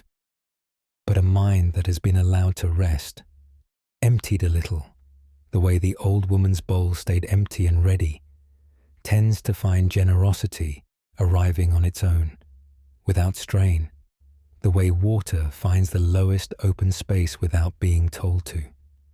So here is something small to carry with you tonight. Letting yourself rest fully, without guilt, without first needing to finish every task or settle every worry, is not selfishness wearing a clever disguise.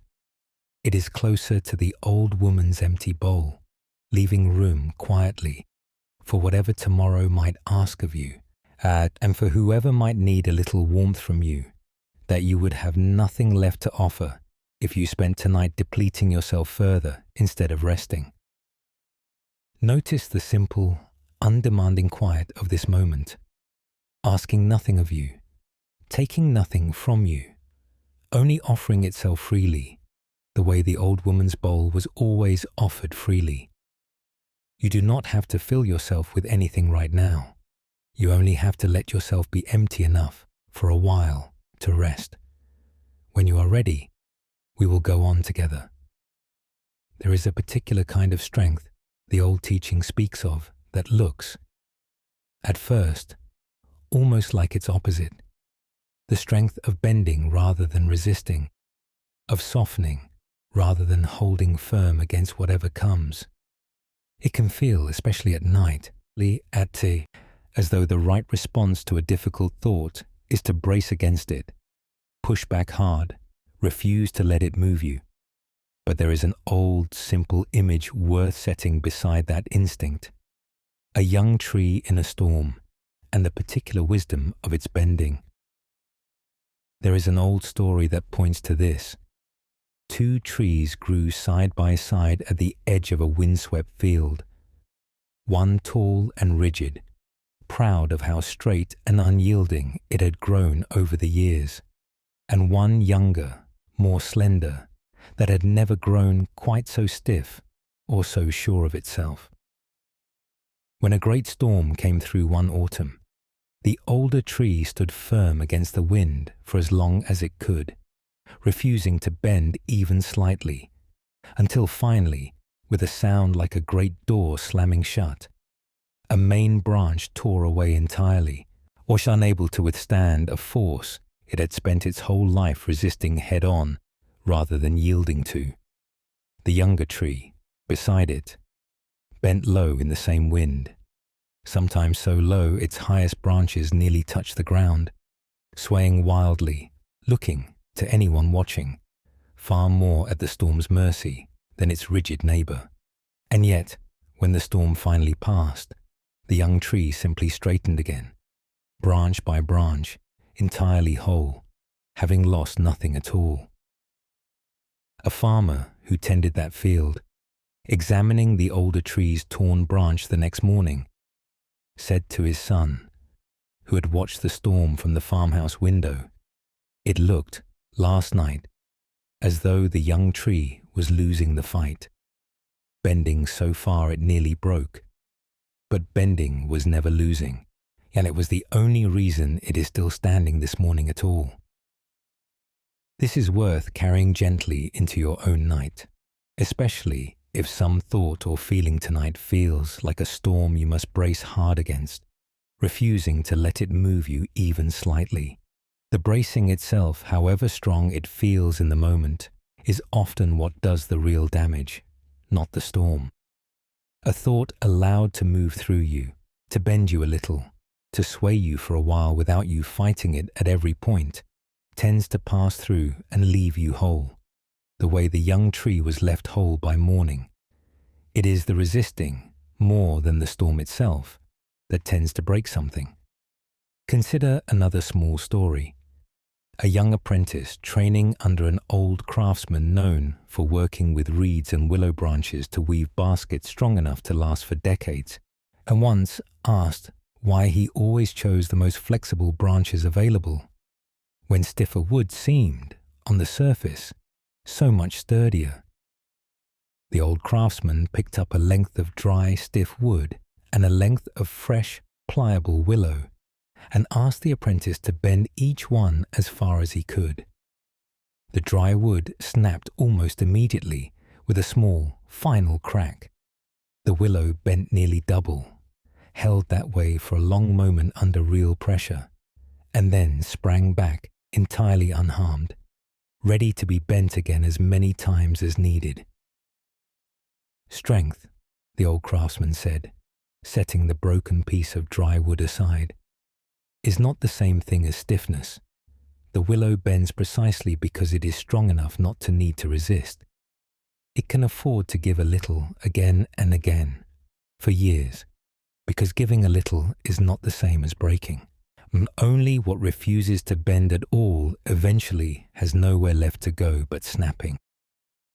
This is the same quiet strength the old teaching keeps gesturing toward, again and again, in all of its different shapes. The strength of the wave that rises and falls back into the sea, rather than fighting to remain a wave forever. The strength of the pond that simply reflects the storm, rather than resisting it. And now, the strength of the willow that bends, rather than the dry branch that breaks. None of it is weakness dressed up in gentler language. It is, very often, the only kind of strength that actually lasts. So here is something small to carry with you tonight. If a thought or a feeling arrives tonight that feels like wind pressing hard against you, you do not have to brace rigidly against it, the way the older tree did. You can let yourself bend a little. Let the thought move through you, sway you gently, without you fighting it at every point, trusting, the way the young tree trusted without even having to think about it, that bending is not the same as breaking, and that you will straighten again, whole, once the wind has finally passed. Feel your own body now, loose and unguarded against the bed beneath you, nothing braced, nothing holding rigid against the night. Let yourself bend a little into the mattress, the way a willow bends into the wind, trusting your own shape to return exactly as it is, exactly as it should be, once you are rested. When you are ready, we will go on together. There is one last small image worth sitting with, before we begin gathering everything together tonight, and it returns once more to water, because water, more than almost anything else, seems to know something about patience that the mind so often forgets.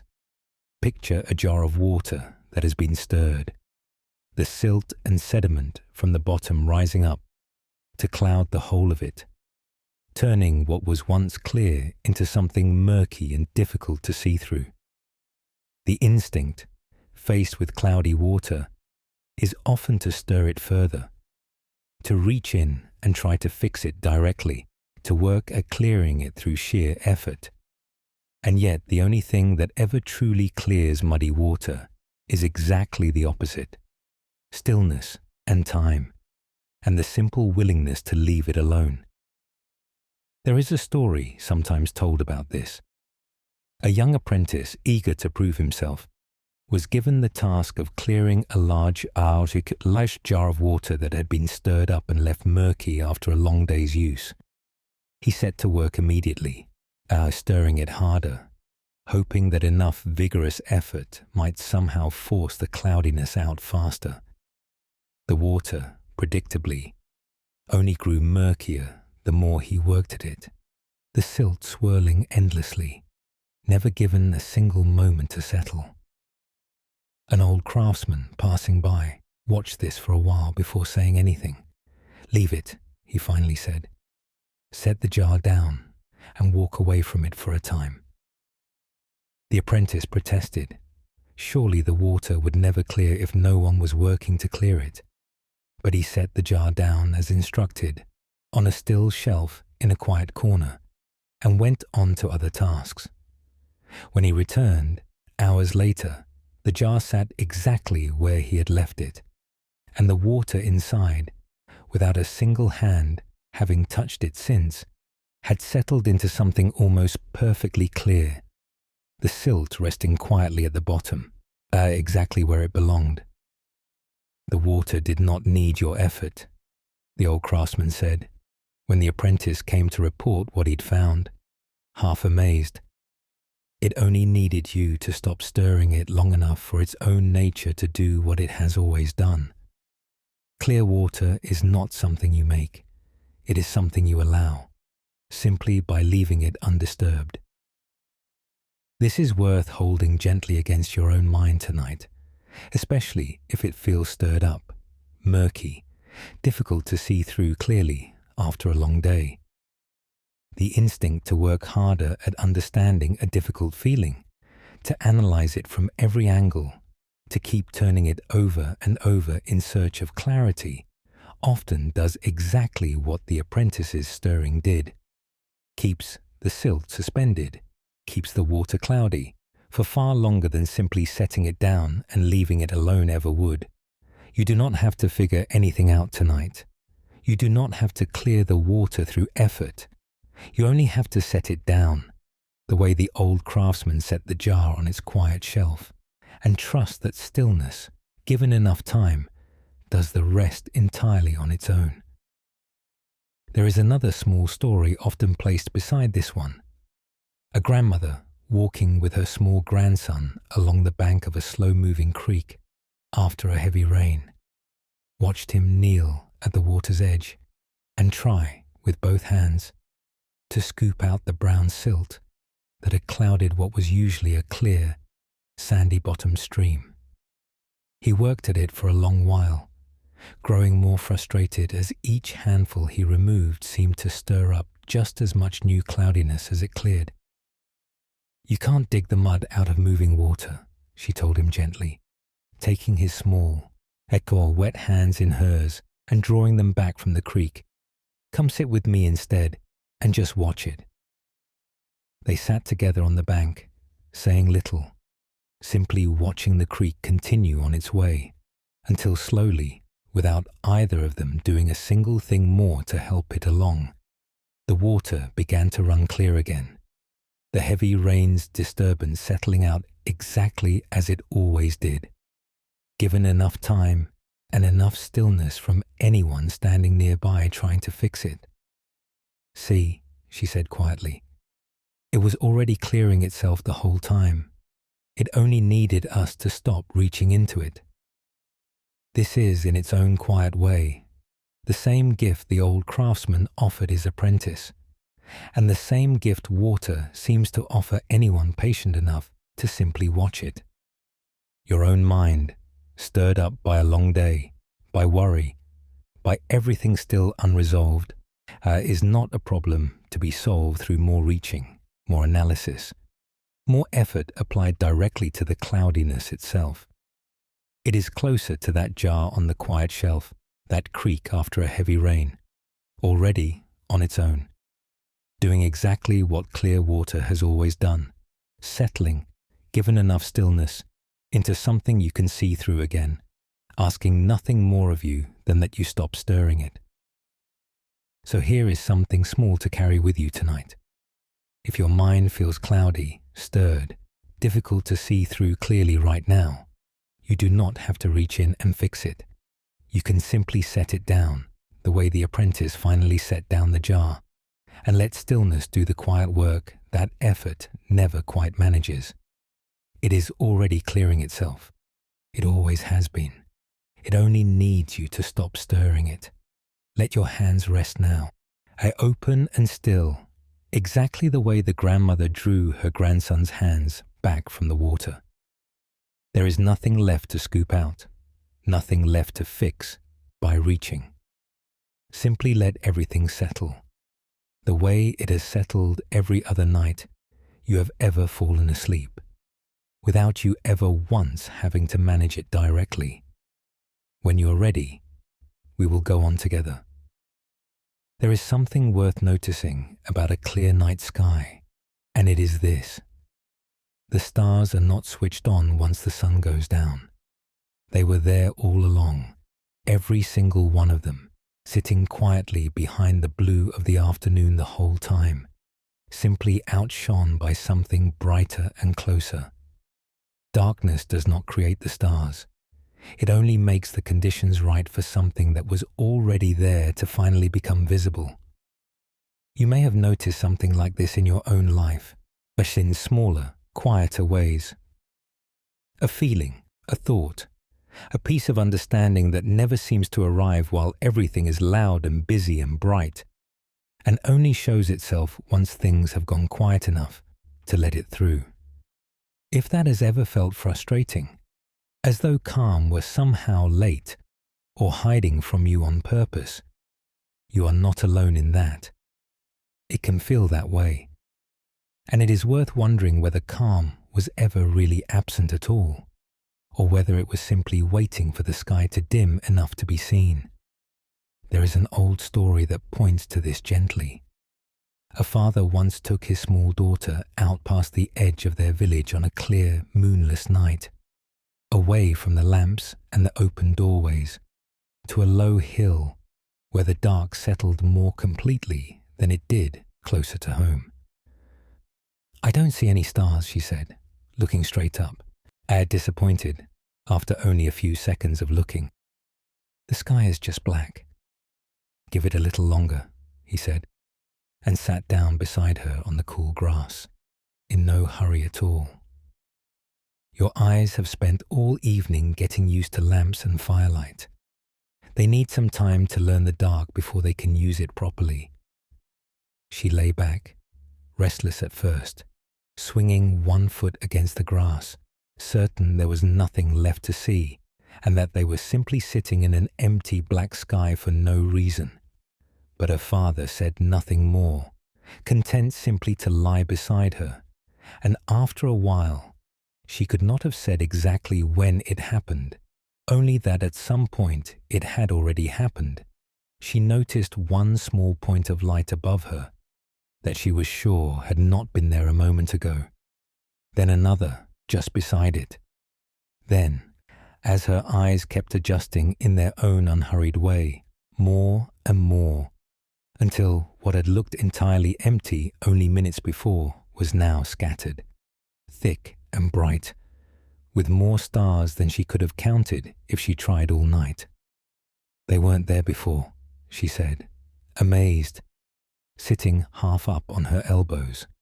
"They were there the entire time," her father said, every single one. What changed wasn't the sky. It was how long you let your eyes sit quietly with it before deciding what was or wasn't there. This is, in its own way, very much like what so often happens with a settled mind, or a moment of unexpected calm, or even simple rest itself. It rarely announces itself the instant the lights go out. It tends to need a little time in the dark first, not because it is reluctant, and not because it is far away, but because something in us, and much like a pair of eyes used to bright lamplight, needs a short while to adjust before it can register what was quietly there to begin with. If the first few minutes of any quiet stretch of time feel empty or restless, or as though nothing at all is happening, that emptiness is not necessarily evidence that nothing is there. It may simply be the sky, still waiting for your eyes to catch up to it. There is a second story that comes from a different direction, but lands in much the same place. An old traveler, known in the small towns along his usual route for navigating long stretches of open country by the stars alone, was once asked by a younger companion what he did on the nights when the sky was covered over with cloud and no stars could be seen at all. "Don't you lose your way?" the younger one asked, yet clearly anxious at the thought of it. "No," the old traveler said simply, walking on without slowing his pace. "The stars are still there above the clouds. I have seen them enough times, on enough other nights, to know that clouds do not put them out. They only stand in front of them for a while. I keep walking the direction I know to be right, the same direction I would walk if I could see every star clearly, and I trust that the sky above the clouds looks exactly the way it always has, whether or not I happen to be able to see it tonight." The younger companion found this almost unbearably simple, and said so. "But how do you know for certain, on a cloudy night, that the stars haven't changed or moved or vanished altogether?" "I don't know it the way I know the sun is warm on my face," the old traveler admitted. "I know it the way you know an old friend is still your friend, even on the days you don't happen to see them. Some things don't need to be visible in order to still be true. I have walked under enough clouds and watched enough of them clear later in the night to reveal the very same stars, sitting exactly where I expected them to be, that I no longer feel any need to panic simply because clouds have rolled in for a while. Perhaps tonight is one of those clouded nights for you, in its own way. A night where calm does not feel especially close, where your mind feels busier than you would like, where peace, if it exists at all right now, seems to be standing somewhere behind a great deal of cloud cover. If so, here is something small you might carry with you. Clouds passing in front of a star do not put the star out. A quiet mind not yet visible to you tonight is not necessarily a quiet mind that has gone anywhere. It may simply be waiting, the way it always has, for your eyes, or perhaps something quieter than your eyes, to spend a little longer adjusting to the dark before deciding there is nothing there to see. You don't have to search for the stars tonight, or strain to find them, or worry that they have failed to appear on schedule. You can simply lie here, eyes closed, and let whatever quiet is already present have the time it needs to become visible to you, the way it always eventually does, given enough patience and enough dark.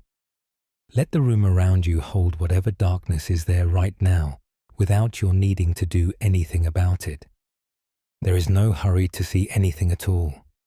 Let your eyes rest closed, heavy and unbothered, and let the small sounds outside, wind, a passing car, the settling of the house itself, simply continue on, asking nothing of you, while you let your own quiet take whatever time it needs to come into view. There is a kind of comfort, too, in noticing how often the mind walks the very same worn path each night, almost without choosing to, the way feet find their way down a familiar trail, through tall grass, simply because they have walked it so many times before, whether or not it remains the easiest way through. An old woman who lived at the edge of a small village had, for as long as anyone could remember, taken the long way to the well each morning, down past the old stone wall, around the far side of the orchard, along the low ridge, and finally down to the water. A walk that took the better part of an hour every single day, rain or sun, for so many years that no one, including the old woman herself, could quite recall when the habit had first begun. One morning, a young shepherd, new to tending the flocks on that side of the village, fell into step beside her and after a while asked, gently and without any judgment in his voice, why she always went the long way around when there was a much shorter path straight through the tall grass of the meadow, the very path his sheep used every day to reach the same stream. "Is there?" she said, genuinely surprised, stopping to look out across the meadow, as though seeing it for the first time. "I suppose there must be. I have simply always gone the way I go.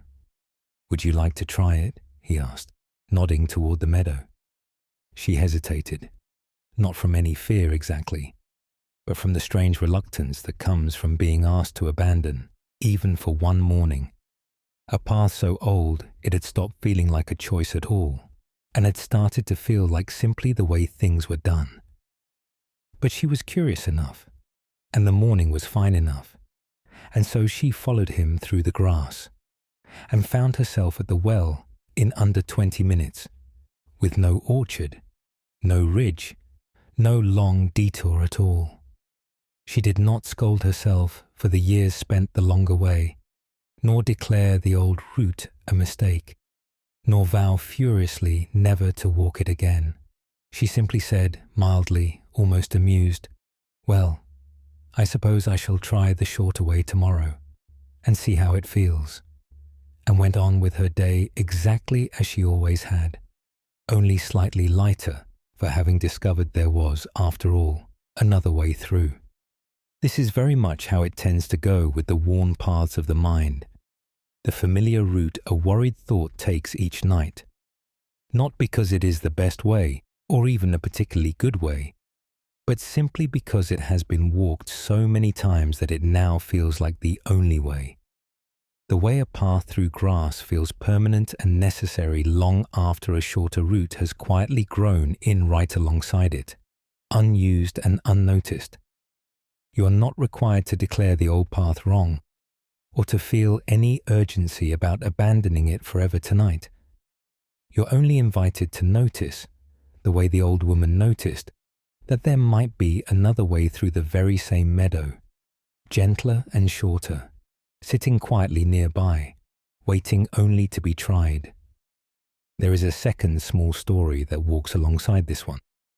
A boy who had, for 2 full years, taken the long way around to his schoolhouse, down one street and along another, grew deeply attached to a new, shorter wooden footbridge that was finally built directly across the stream that had always forced his old detour. For the first several weeks after the bridge opened, he kept walking his old route out of pure habit, sometimes only remembering the new bridge halfway through his old familiar walk, laughing quietly at himself each time. Slowly, almost without deciding to, he found himself crossing the new bridge more and more mornings, simply because his feet, given the chance, preferred the shorter way once they had tried it enough times to trust it. He never stopped feeling a small, fond pull toward his old route. He walked it sometimes still, on slow mornings, for no particular reason except that it was familiar, but it no longer felt like his only way to school. It had simply become one way among a few, none of them urgent, none of them required. So here is something small to carry with you tonight. If your mind tends to walk the same worried path each night out of nothing more, than long habit. You do not have to fight the old path, or block it off, or insist on a new one immediately. You can simply notice, the way the old woman noticed the meadow, that there might be a shorter, gentler way nearby, and you are welcome to try it, tonight or some other night, with no urgency at all, and no need to feel foolish for having walked the long way for as long as you have.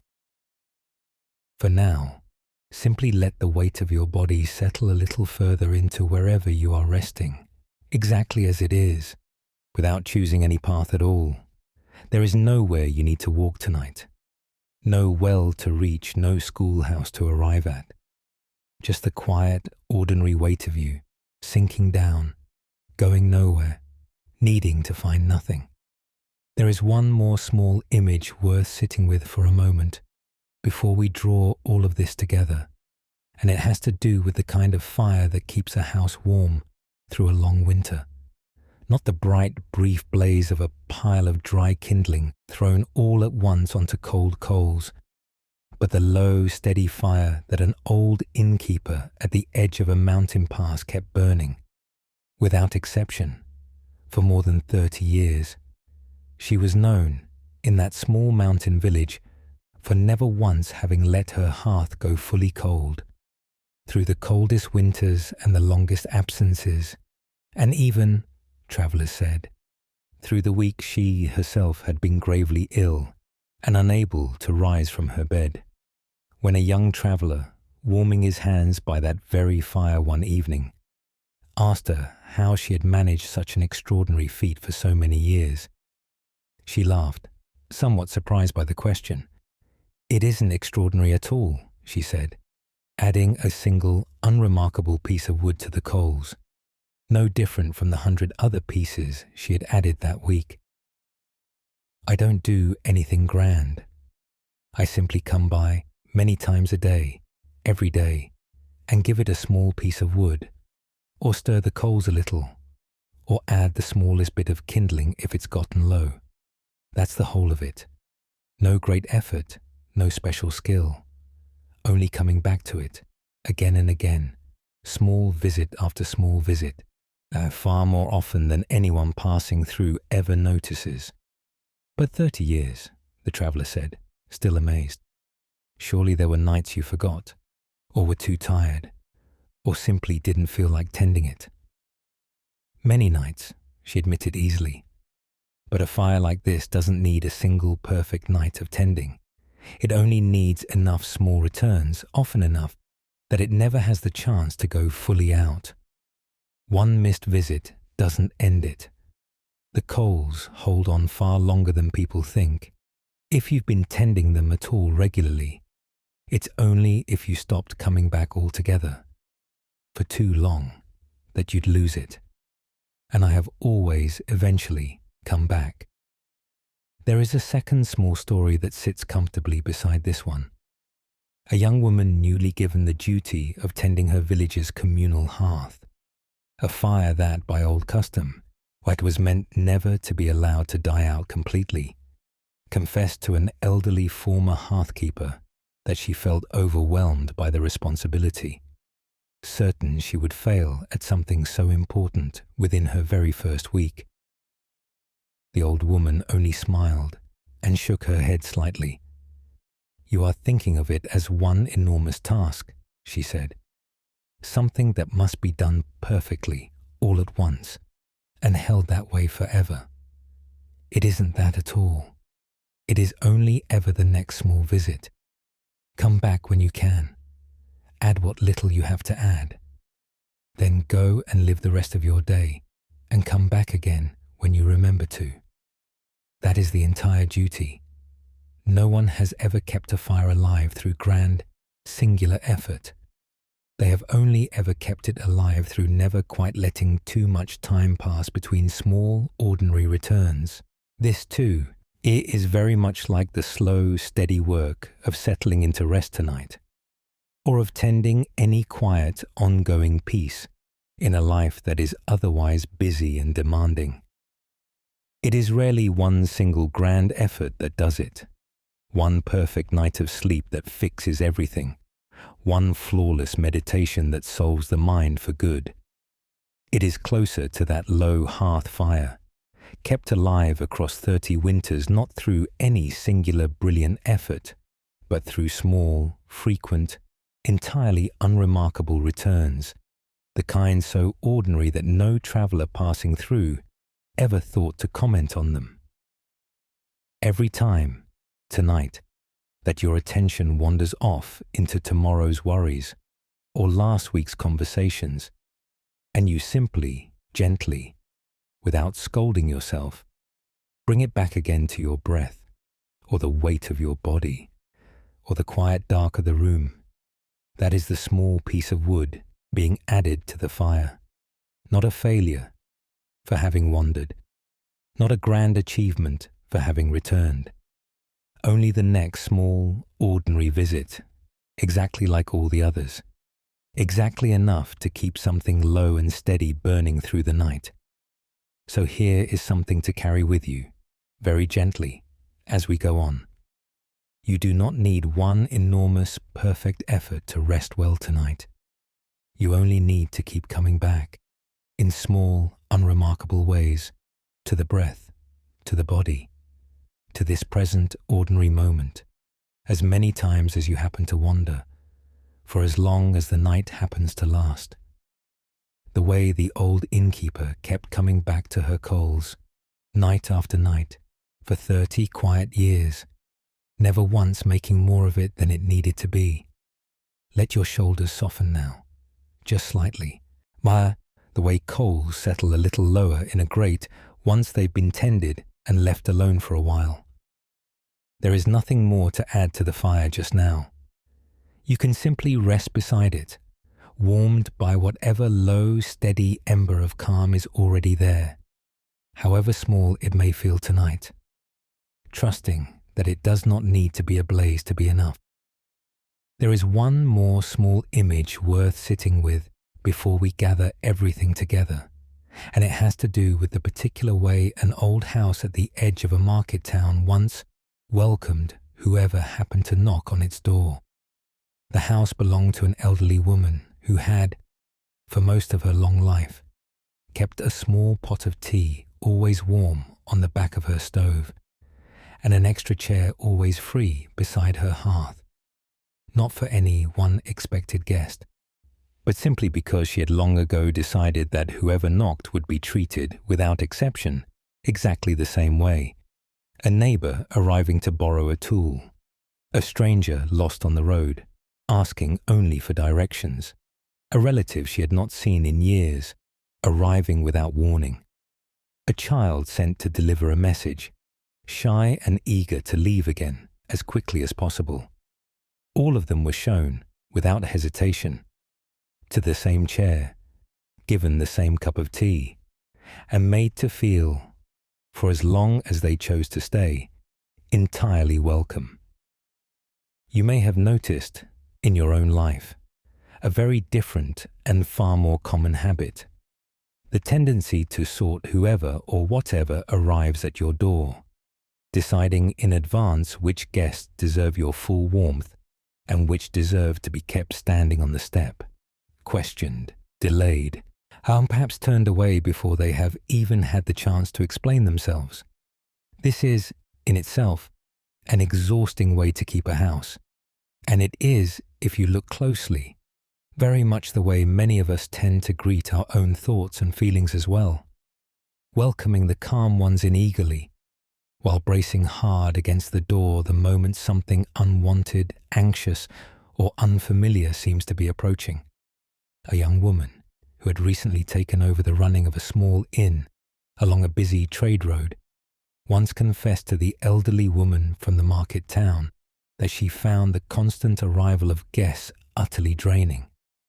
"I never know," she said, "who is coming next, or what they'll need, or whether they'll be kind or difficult, generous or demanding, and I spend half my days simply bracing for whoever might walk through that door." The old woman considered this for a while before answering. "What would happen," she asked gently, "if you decided once, in advance? exactly how you intended to greet every single person who came through your door, not based on who they turned out to be, but simply decided beforehand. The same warm welcome for all of them. And then never had to make that decision again, fresh, every single time. The young innkeeper looked uncertain. But surely some guests deserve more care than others. The wealthy merchant who tips well, the kind traveller who helps with the washing. Surely they deserve warmer treatment than the rude one who complains about everything, or the anxious one who keeps everyone up half the night with their worries. Perhaps, the old woman said, but notice how much energy it takes you, sorting each one as they arrive, deciding in the moment how warm or cool to be, adjusting your welcome a dozen times a day depending on who happens to be standing in the doorway. I gave that up a long time ago. I decided, once, that everyone gets the same chair, the same tea, the same welcome. Not because I think everyone is equally easy to be around, but because deciding it once in advance and then simply living it out turned out to be a far lighter way to keep a house than deciding it fresh, exhausted, at every single knock. The young innkeeper tried this, cautiously at first, in the weeks that followed, greeting the rude merchant and the kind traveller with exactly the same unhurried welcome, the same offered seat by her own fire, as without first deciding whether either of them had earned it.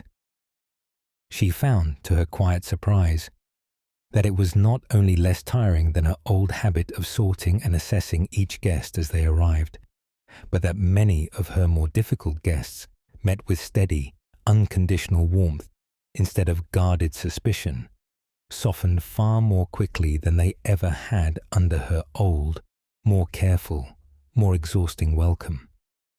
This is very much how it can go too, with the guests that knock at the door of your own mind on any given night. A worry arriving uninvited, a memory you would rather not revisit, a flicker of anxiety about tomorrow, an old regret you thought you had long since shown the door for good. The instinct, for most of us, is to sort each one as it arrives. This thought is welcome, that one is not. This feeling may stay a while, and that one must be turned away immediately, argued with, pushed back out into the cold before it gets too comfortable. And like the young innkeeper standing exhausted at her own door a dozen times a day, this sorting takes a great deal of energy, far more, often, than the thought or feeling itself would ever have demanded, had it simply been let in, offered a seat, and allowed to stay for exactly as long as it needed to. There is a second small story that walks alongside this one, from a slightly different angle.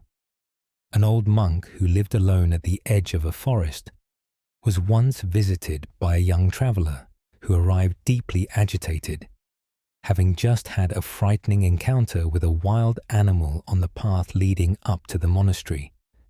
The young man burst through the door already talking, already half panicked, clearly expecting to have to convince the old monk of the seriousness of what had happened to him. The old monk, however, simply rose without any urgency at all and said only, "Come in, sit by the fire, there's tea." He did not ask the young man to calm down before entering. He did not demand the story be told properly, in order, before offering hospitality. He did not treat the young man's fear as a problem, requiring immediate solving before he was allowed to come inside. He simply welcomed him, exactly as agitated as he was, the same way he would have welcomed any other guest on any other evening. The young man, finding himself unexpectedly received rather than questioned, sat by the fire as instructed, accepted the tea, and within a short while, without ever being told to settle down, without ever being instructed to stop feeling what he was feeling, found that his racing heart had slowed considerably, simply from having been let all the way in, fear and all, rather than kept standing anxiously at the threshold, while someone decided whether his fear was reasonable enough to be allowed inside. "You didn't even ask what frightened me," the young man said eventually, once his hands had stopped trembling around the warm cup. "I didn't need to," the old monk said. "Whatever frightened you is welcome here too, the same as you are. Fear makes a perfectly fine guest, as it turns out, once it's been offered a seat and allowed to simply sit by the fire for a while, instead of being made to explain itself from the doorway. So here is something small to carry with you tonight. If a worry or a memory or some unwelcome feeling happens to knock at your door in the hours ahead, you do not have to sort it before letting it in, deciding whether it has earned a seat by your fire. You do not have to interrogate it from the threshold, demanding it explain itself and prove its worth before you allow it any warmth. You can simply open the door, the way the old woman in the market town did, the way the old monk did, and offer the same unhurried welcome you would offer anything else, not because every guest is equally easy, but because the welcoming itself, offered freely and without the exhausting work of sorting, tends to be far lighter than the bracing ever was. Most guests, it turns out, treated this way, do not overstay. They sit a while by the fire, warm themselves, and go on their way again, exactly as guests tend to do, once they are no longer being made to fight for a seat at the door.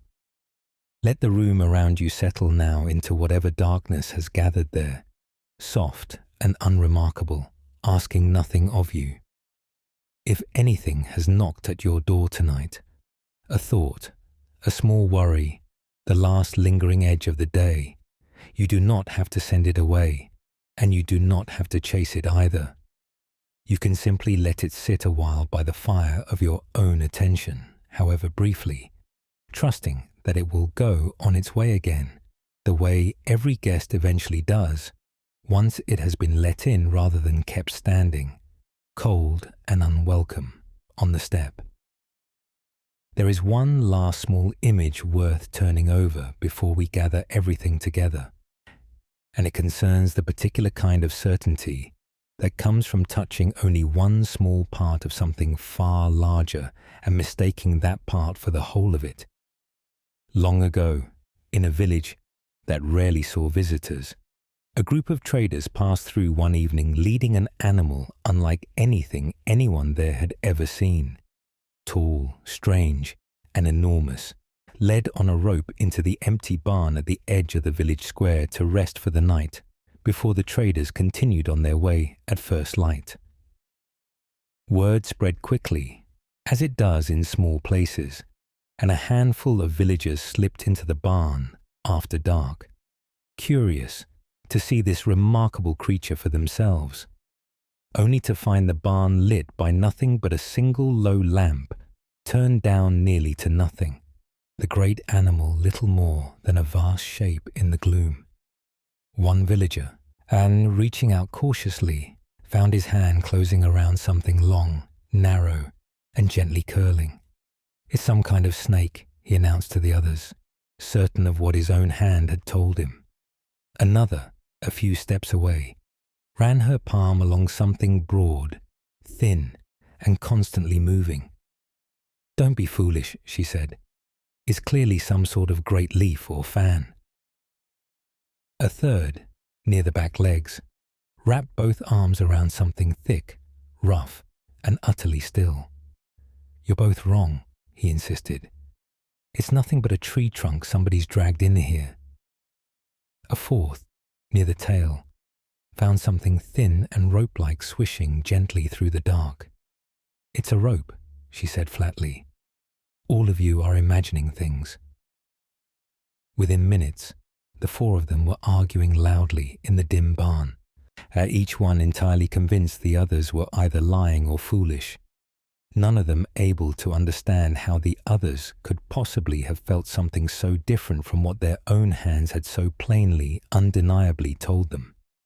The arguing grew sharp enough that an old woman from the house next door, woken by the noise, came out with a proper lamp, fully lit, and stepped into the barn to see what all the commotion was about.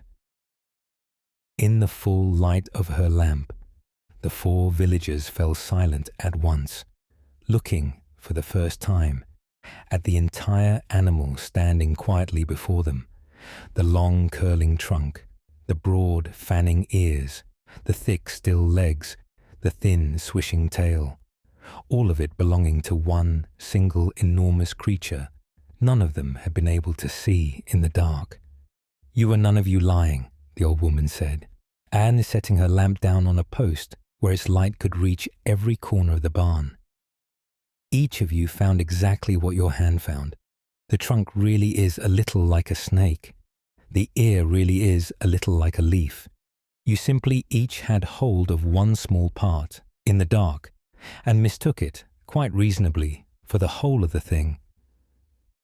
This is, in its own quiet way, very much how it tends to go whenever we lie awake at night with one single thought, one single worry, one single sharp-edged feeling, and find ourselves utterly convinced that this one part is the whole truth of how things stand, that because tonight feels heavy, everything is heavy, that because one part of the day went badly, the whole of life must be going badly, that because one small fear has hold of us in the dark, that fear must be the entire shape of what's real. We are not lying to ourselves when we feel this way, any more than the villager holding the trunk was lying when he called it a snake. We have simply, in the dark, found one true part of something far larger and mistaken it, quite reasonably, for the whole. There is a second small story that comes from a different direction and arrives at much the same place. 2 old scholars, who had corresponded by letter for years without ever meeting in person, had long disagreed, sometimes sharply, about the nature of a certain distant mountain that each had visited only once, decades apart, from opposite sides. One had approached from the north, where the path climbed for days through bare grey rock, steep and cold, with almost nothing growing anywhere along the way, and had written extensively, in letter after letter, about the mountain's harsh, forbidding character. The other had approached from the south, where the lower slopes were thick with forest, streams, and wildflowers clear up to the high ridges, and had written just as extensively, just as certainly, about the mountain's gentle, welcoming nature. For years, their letters on the subject grew steadily more pointed, each scholar convinced the other was either misremembering or simply mistaken, until age and curiosity finally brought them together to travel to the mountain. A second time, together, and walk its full length from one side to the other, rather than relying on memory and old letters alone. They found, of course, exactly what each had described, the northern approach every bit as bare and steep as the first scholar remembered, the southern slopes every bit as lush and gentle as the second scholar remembered, and they found, walking the whole way through together for the first time, that neither of them had ever been wrong about what he had seen. They had simply each walked one face of one mountain, for years mistaking the half they knew for the whole of what there was to know, never once suspecting, until they walked it together, that the other had been just as right, from just as real a place, the entire time. "I have spent 20 years, the first scholar said, laughing quietly at himself, as they reached the lush southern slopes he had never once set foot on. "Certain I knew this whole mountain, when really I had only ever walked one of its 2 faces. So here is something small to carry with you tonight. If one thought, one fear, one heavy feeling has hold of you right now, and seems, in the dark, to be the entire truth of how things are. It may be entirely real, the way the trunk was entirely real beneath the villager's hand, the way the bare northern rock was entirely real beneath the first scholar's feet. You do not have to argue yourself out of what you are genuinely feeling, but you might, gently, leave a little room for the possibility that this one true part, however firmly you are holding it tonight, is not necessarily the whole shape of things. That somewhere nearby, unseen in the dark, there may be a broad ear, a thick leg, a green southern slope, every bit as real as what your own hand happens to have found tonight, simply waiting for a little more light, or a little more time, before it can be felt as well. Gang, you do not need the whole picture tonight in order to rest. You do not need every part of the animal accounted for, or every face of the mountain walked, before you are allowed to set the argument down and sleep. The old woman's lamp will come, in its own time, the way morning light always eventually finds its way into even the darkest barn. For tonight, it is enough simply to notice that you are holding one true part of something larger, rather than the whole frightening certainty it can feel like in the dark, and to let that small loosening be enough. Let your breath settle now into whatever rhythm it finds on its own, without your needing to direct it, the way it has found its own rhythm every single night you have ever fallen asleep, long before anyone ever taught you how. There is no whole picture required tonight, and no full animal to make out in the dark, no entire mountain to walk before you are permitted to rest. There is only this slow breath, arriving and leaving on its own, asking nothing more of you than that you let it. We have walked a long way together tonight, through a number of small images and small stories, and it is worth pausing now, gently, to notice how they have, all along, been pointing at the very same thing from a dozen different angles, the way a single mountain looks entirely different depending on which valley you happen to be standing in, and yet is still, underneath all those different views, only ever the one mountain. There is, sometimes, one final story told to gather all of this together, not because it adds anything new, but because it shows plainly, or what it looks like when all of these small teachings are simply lived, quietly, without anyone making a great deal of them.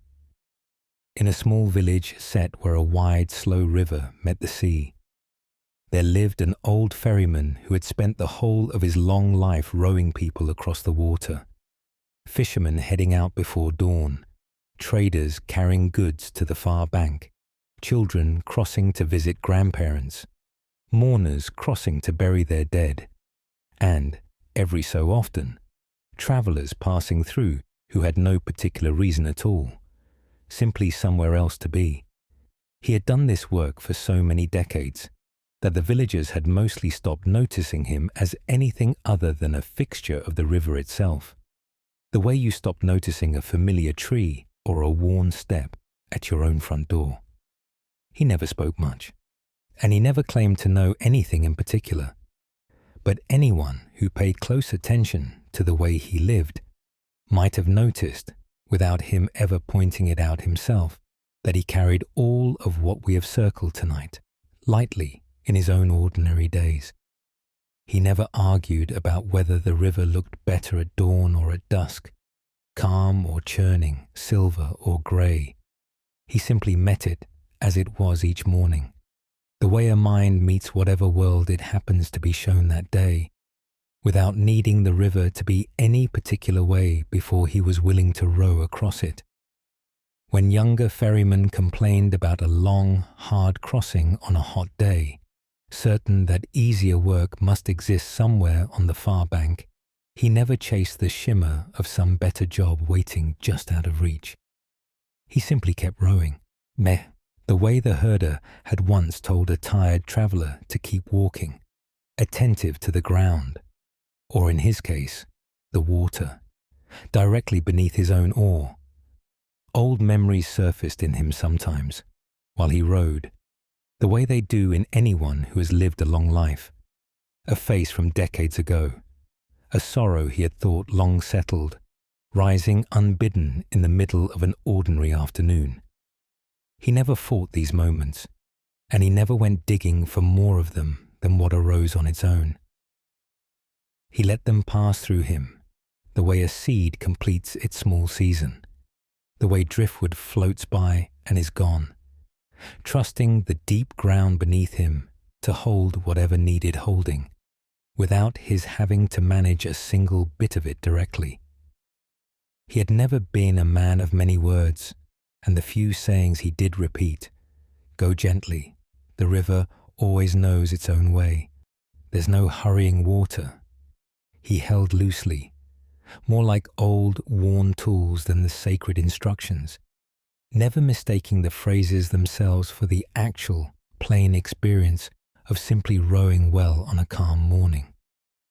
He understood, without ever having been taught it directly, that the words were only ever fingers pointing at something the words themselves could never quite hand to anyone. He did not see the calm river of a still morning and the wild, churning river of a storm as two different rivers requiring two different kinds of courage. It was the one river in different moods, the way he himself had been a frightened young man on his first crossing and was a steady old man on his 10,000th, and yet had only ever been the one man the whole time, never broken in two by the years between. Shall he never sorted his passengers into those who deserved a smooth crossing and those who didn't? He rode the cruel man and the kind one, the wealthy trader and the empty-handed traveller with exactly the same care, never unpicking the work to judge who was worth the effort, simply throwing the oar again and again and trusting the crossing itself to be enough.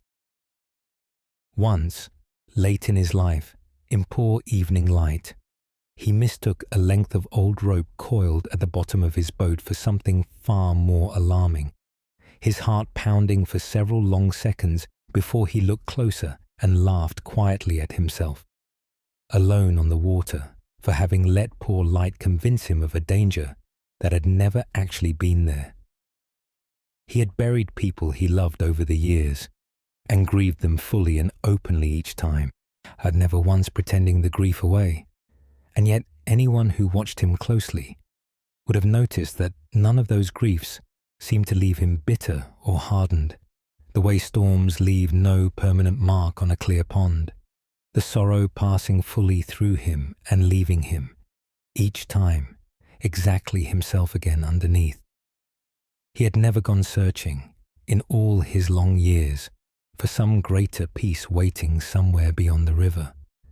It had taken him most of a lifetime to notice, the way the fish in the old story finally noticed the water all around her, that the steady, simple work of rowing well, morning after ordinary morning, had been the very thing he might once have travelled far to find, had he only known it was already entirely his.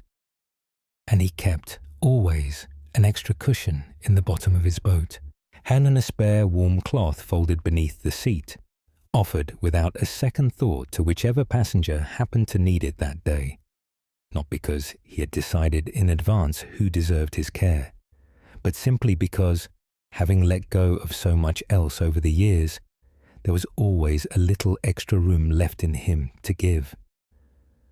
On the clearest nights, when his last crossing kept him out on the water past dark, he never strained to see his way home by searching the sky too quickly. He had learned, long before anyone had to tell him, that the stars he needed were already there above him the moment the sun went down. They simply needed him to sit a while in the dark, or resting across his knees, before his eyes caught up to what had been there all along. And on the cloudy nights, when no stars showed themselves at all, he did not panic or lose his bearings. He rode the direction he knew to be home, trusting, the way the old traveller once had, that the sky above the clouds had not gone anywhere simply because he could not see it that particular evening. He kept, too, only one path worn into the riverbank between his small house and his boat, a short, direct line through the reeds that he had walked so many thousands of times, it no longer felt like a decision at all. Once, as a much younger man, he had gone the long way around, out of nothing more than old habit inherited from his own father, until one ordinary morning he noticed the shorter way sitting right there, unused, and tried it, and never saw any reason afterward to feel foolish about the years spent walking the longer route. He simply walked the shorter path from then on, fondly, on without ever needing to declare the old one a mistake. And every evening, without exception, before he went into sleep, he tended a small lamp that hung at the end of his dock. Not a bonfire, not anything grand, only a single low flame, fed with a little oil each night, enough to keep it burning quietly until morning. He had kept that lamp lit for so many years that the villagers had long since stopped remarking on it, the way no one remarks on a fire that has simply always been there, never asking it to be more than what it was, small, steady, faithfully returned to, night after ordinary night. And whoever knocked at his door, a frightened passenger arriving late, a stranger asking only for directions, a complaint, a kindness, an old worry he could not place, he welcomed in exactly the same unhurried way and offering the same seat by his own low fire, never sorting in advance who had earned his warmth and who had not. Most of what knocked, treated this way, did not stay long. It warmed itself a while and went on, the way guests tend to, once they are no longer made to argue for a place at the table. None of this made him remarkable in the eyes of the village. He was, to almost everyone who crossed his river, simply the old ferryman doing the same simple work he had always done. But everything we have circled together tonight, the way the mind shapes what it meets, the shimmer that recedes the harder it's chased, the deep ground beneath ordinary thought, the words that only ever point, the one sea beneath every wave, the cloth that need not be unpicked thread by thread, the rope mistaken briefly for a snake, of the storm that leaves the pond unstained, the water already surrounding the fish who searches for it, the bowl left empty enough to give, the willow that bends rather than breaks, the muddy water that clears itself the moment it's left alone, the stars that were never switched off, the shorter path through the reeds, the small lamp faithfully tended, the door opened without sorting who stood on the other side.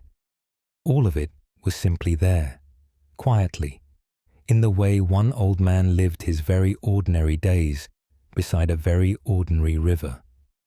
You do not have to become a ferryman or live beside a river, or do anything differently at all tonight to carry the same thing he carried. You likely already do, more often than you know, in small, unnoticed moments scattered through your own days. A moment you let something pass without sorting it, and a moment you stop chasing something that was only ever going to shimmer and recede. A moment you simply rode, attentive to the water directly beneath your own oar, without needing the whole river to be calm first. You have everything in you already that the old ferryman had. You always have. The teachings tonight were never handing you something new. They were only, in their own quiet way, pointing at what was already, all along, entirely yours. There is one small scene from his life worth holding on to, a moment longer before we close. Late one evening, after his last passenger of the day had climbed up onto the far bank and disappeared into the dusk, a young child who had been waiting on the dock for her father, watching the old ferryman tie up his boat for the night, asked him plainly, "Aren't you ever afraid of the river? It's so big and so dark at night, and nobody really knows everything that's underneath it." The old man considered this for a while, coiling his rope with the same unhurried care he gave to everything else, before answering. I used to be, he said. When I was young, every dark crossing felt like an argument I was having with the whole river, as though I had to win against it to get safely to the other side. It took me a great many years to notice that the river was never actually arguing with me at all. It was only ever being a river, sometimes calm, sometimes rough, sometimes hiding things underneath that I couldn't see, the same way the night hides stars that are there anyway, the same way one bank of the river looks entirely different from the other without either bank being wrong about what it sees. So you're not afraid at all? Ever? The child pressed, clearly hoping for a simpler answer. I'm sometimes still afraid, he admitted, smiling slightly. An old rope in poor light still gives me a start now and then. But I've learned that being afraid for a moment and trusting the river underneath it all turned out to be two different things, not one. I can feel the fear pass through, the way a cloud passes over still water, without it ever needing to be the whole truth of the crossing. The river holds the boat up either way. It always has. My fear was never actually required for that to keep being true. The child considered this with the particular seriousness small children sometimes bring to questions far larger than they realize, and then simply nodded, satisfied, and ran off to meet her father, the way children do. Already 3 other thoughts ahead by the time she reached the top of the dock. The old ferryman went on coiling his rope, unbothered either way, content to have answered as honestly as he knew how, and to let the rest of it go exactly as easily as the child already had. We have walked a long way together tonight. A young potter holding a warm cup without judging it, a traveller chasing a shimmer across hot ground, and a child reaching into a well for the moon, an old gardener letting strange flowers bloom in their own season, and a well digger finding old coins in ground he thought he knew. A student finally looking up at the moon instead of at the words describing it, and 2 old bakers silenced happily by the simple taste of bread. 2 fishermen discovering they had only ever stood in the one sea, and a young weaver learning to step back far enough to see the whole pattern. A rope mistaken briefly for a snake, and a coat mistaken briefly for a monster. A still pond, untouched beneath every storm it ever reflected, and a fish who had been swimming through the very ocean she searched the whole sea to find. An old woman's single empty bowl, and a young willow bending low without ever once breaking. A jar of muddy water, left alone long enough to clear itself. A sky full of stars that were never switched off, only waiting for eyes to adjust to the dark. And a shorter path through tall grass, sitting quietly beside the old worn one. A low fire tended through 30 winters, by nothing grander than small, frequent returns, and a door opened again and again, without ever needing to sort who stood outside it, and, gathering all of it together, one old man, rowing the same river, morning after ordinary morning, carrying everything we have spoken of tonight, without ever once needing a single word for any of it. You do not have to remember any of these, truly, not one of them. They have already done whatever quiet work they were going to do, simply by your having sat with them this long, the way a seed does its work simply by being planted, whether or not anyone remembers later the exact moment it went into the ground. If a single image stays with you into tomorrow, let it stay lightly, like a stone in a pocket, rather than a lesson to recite.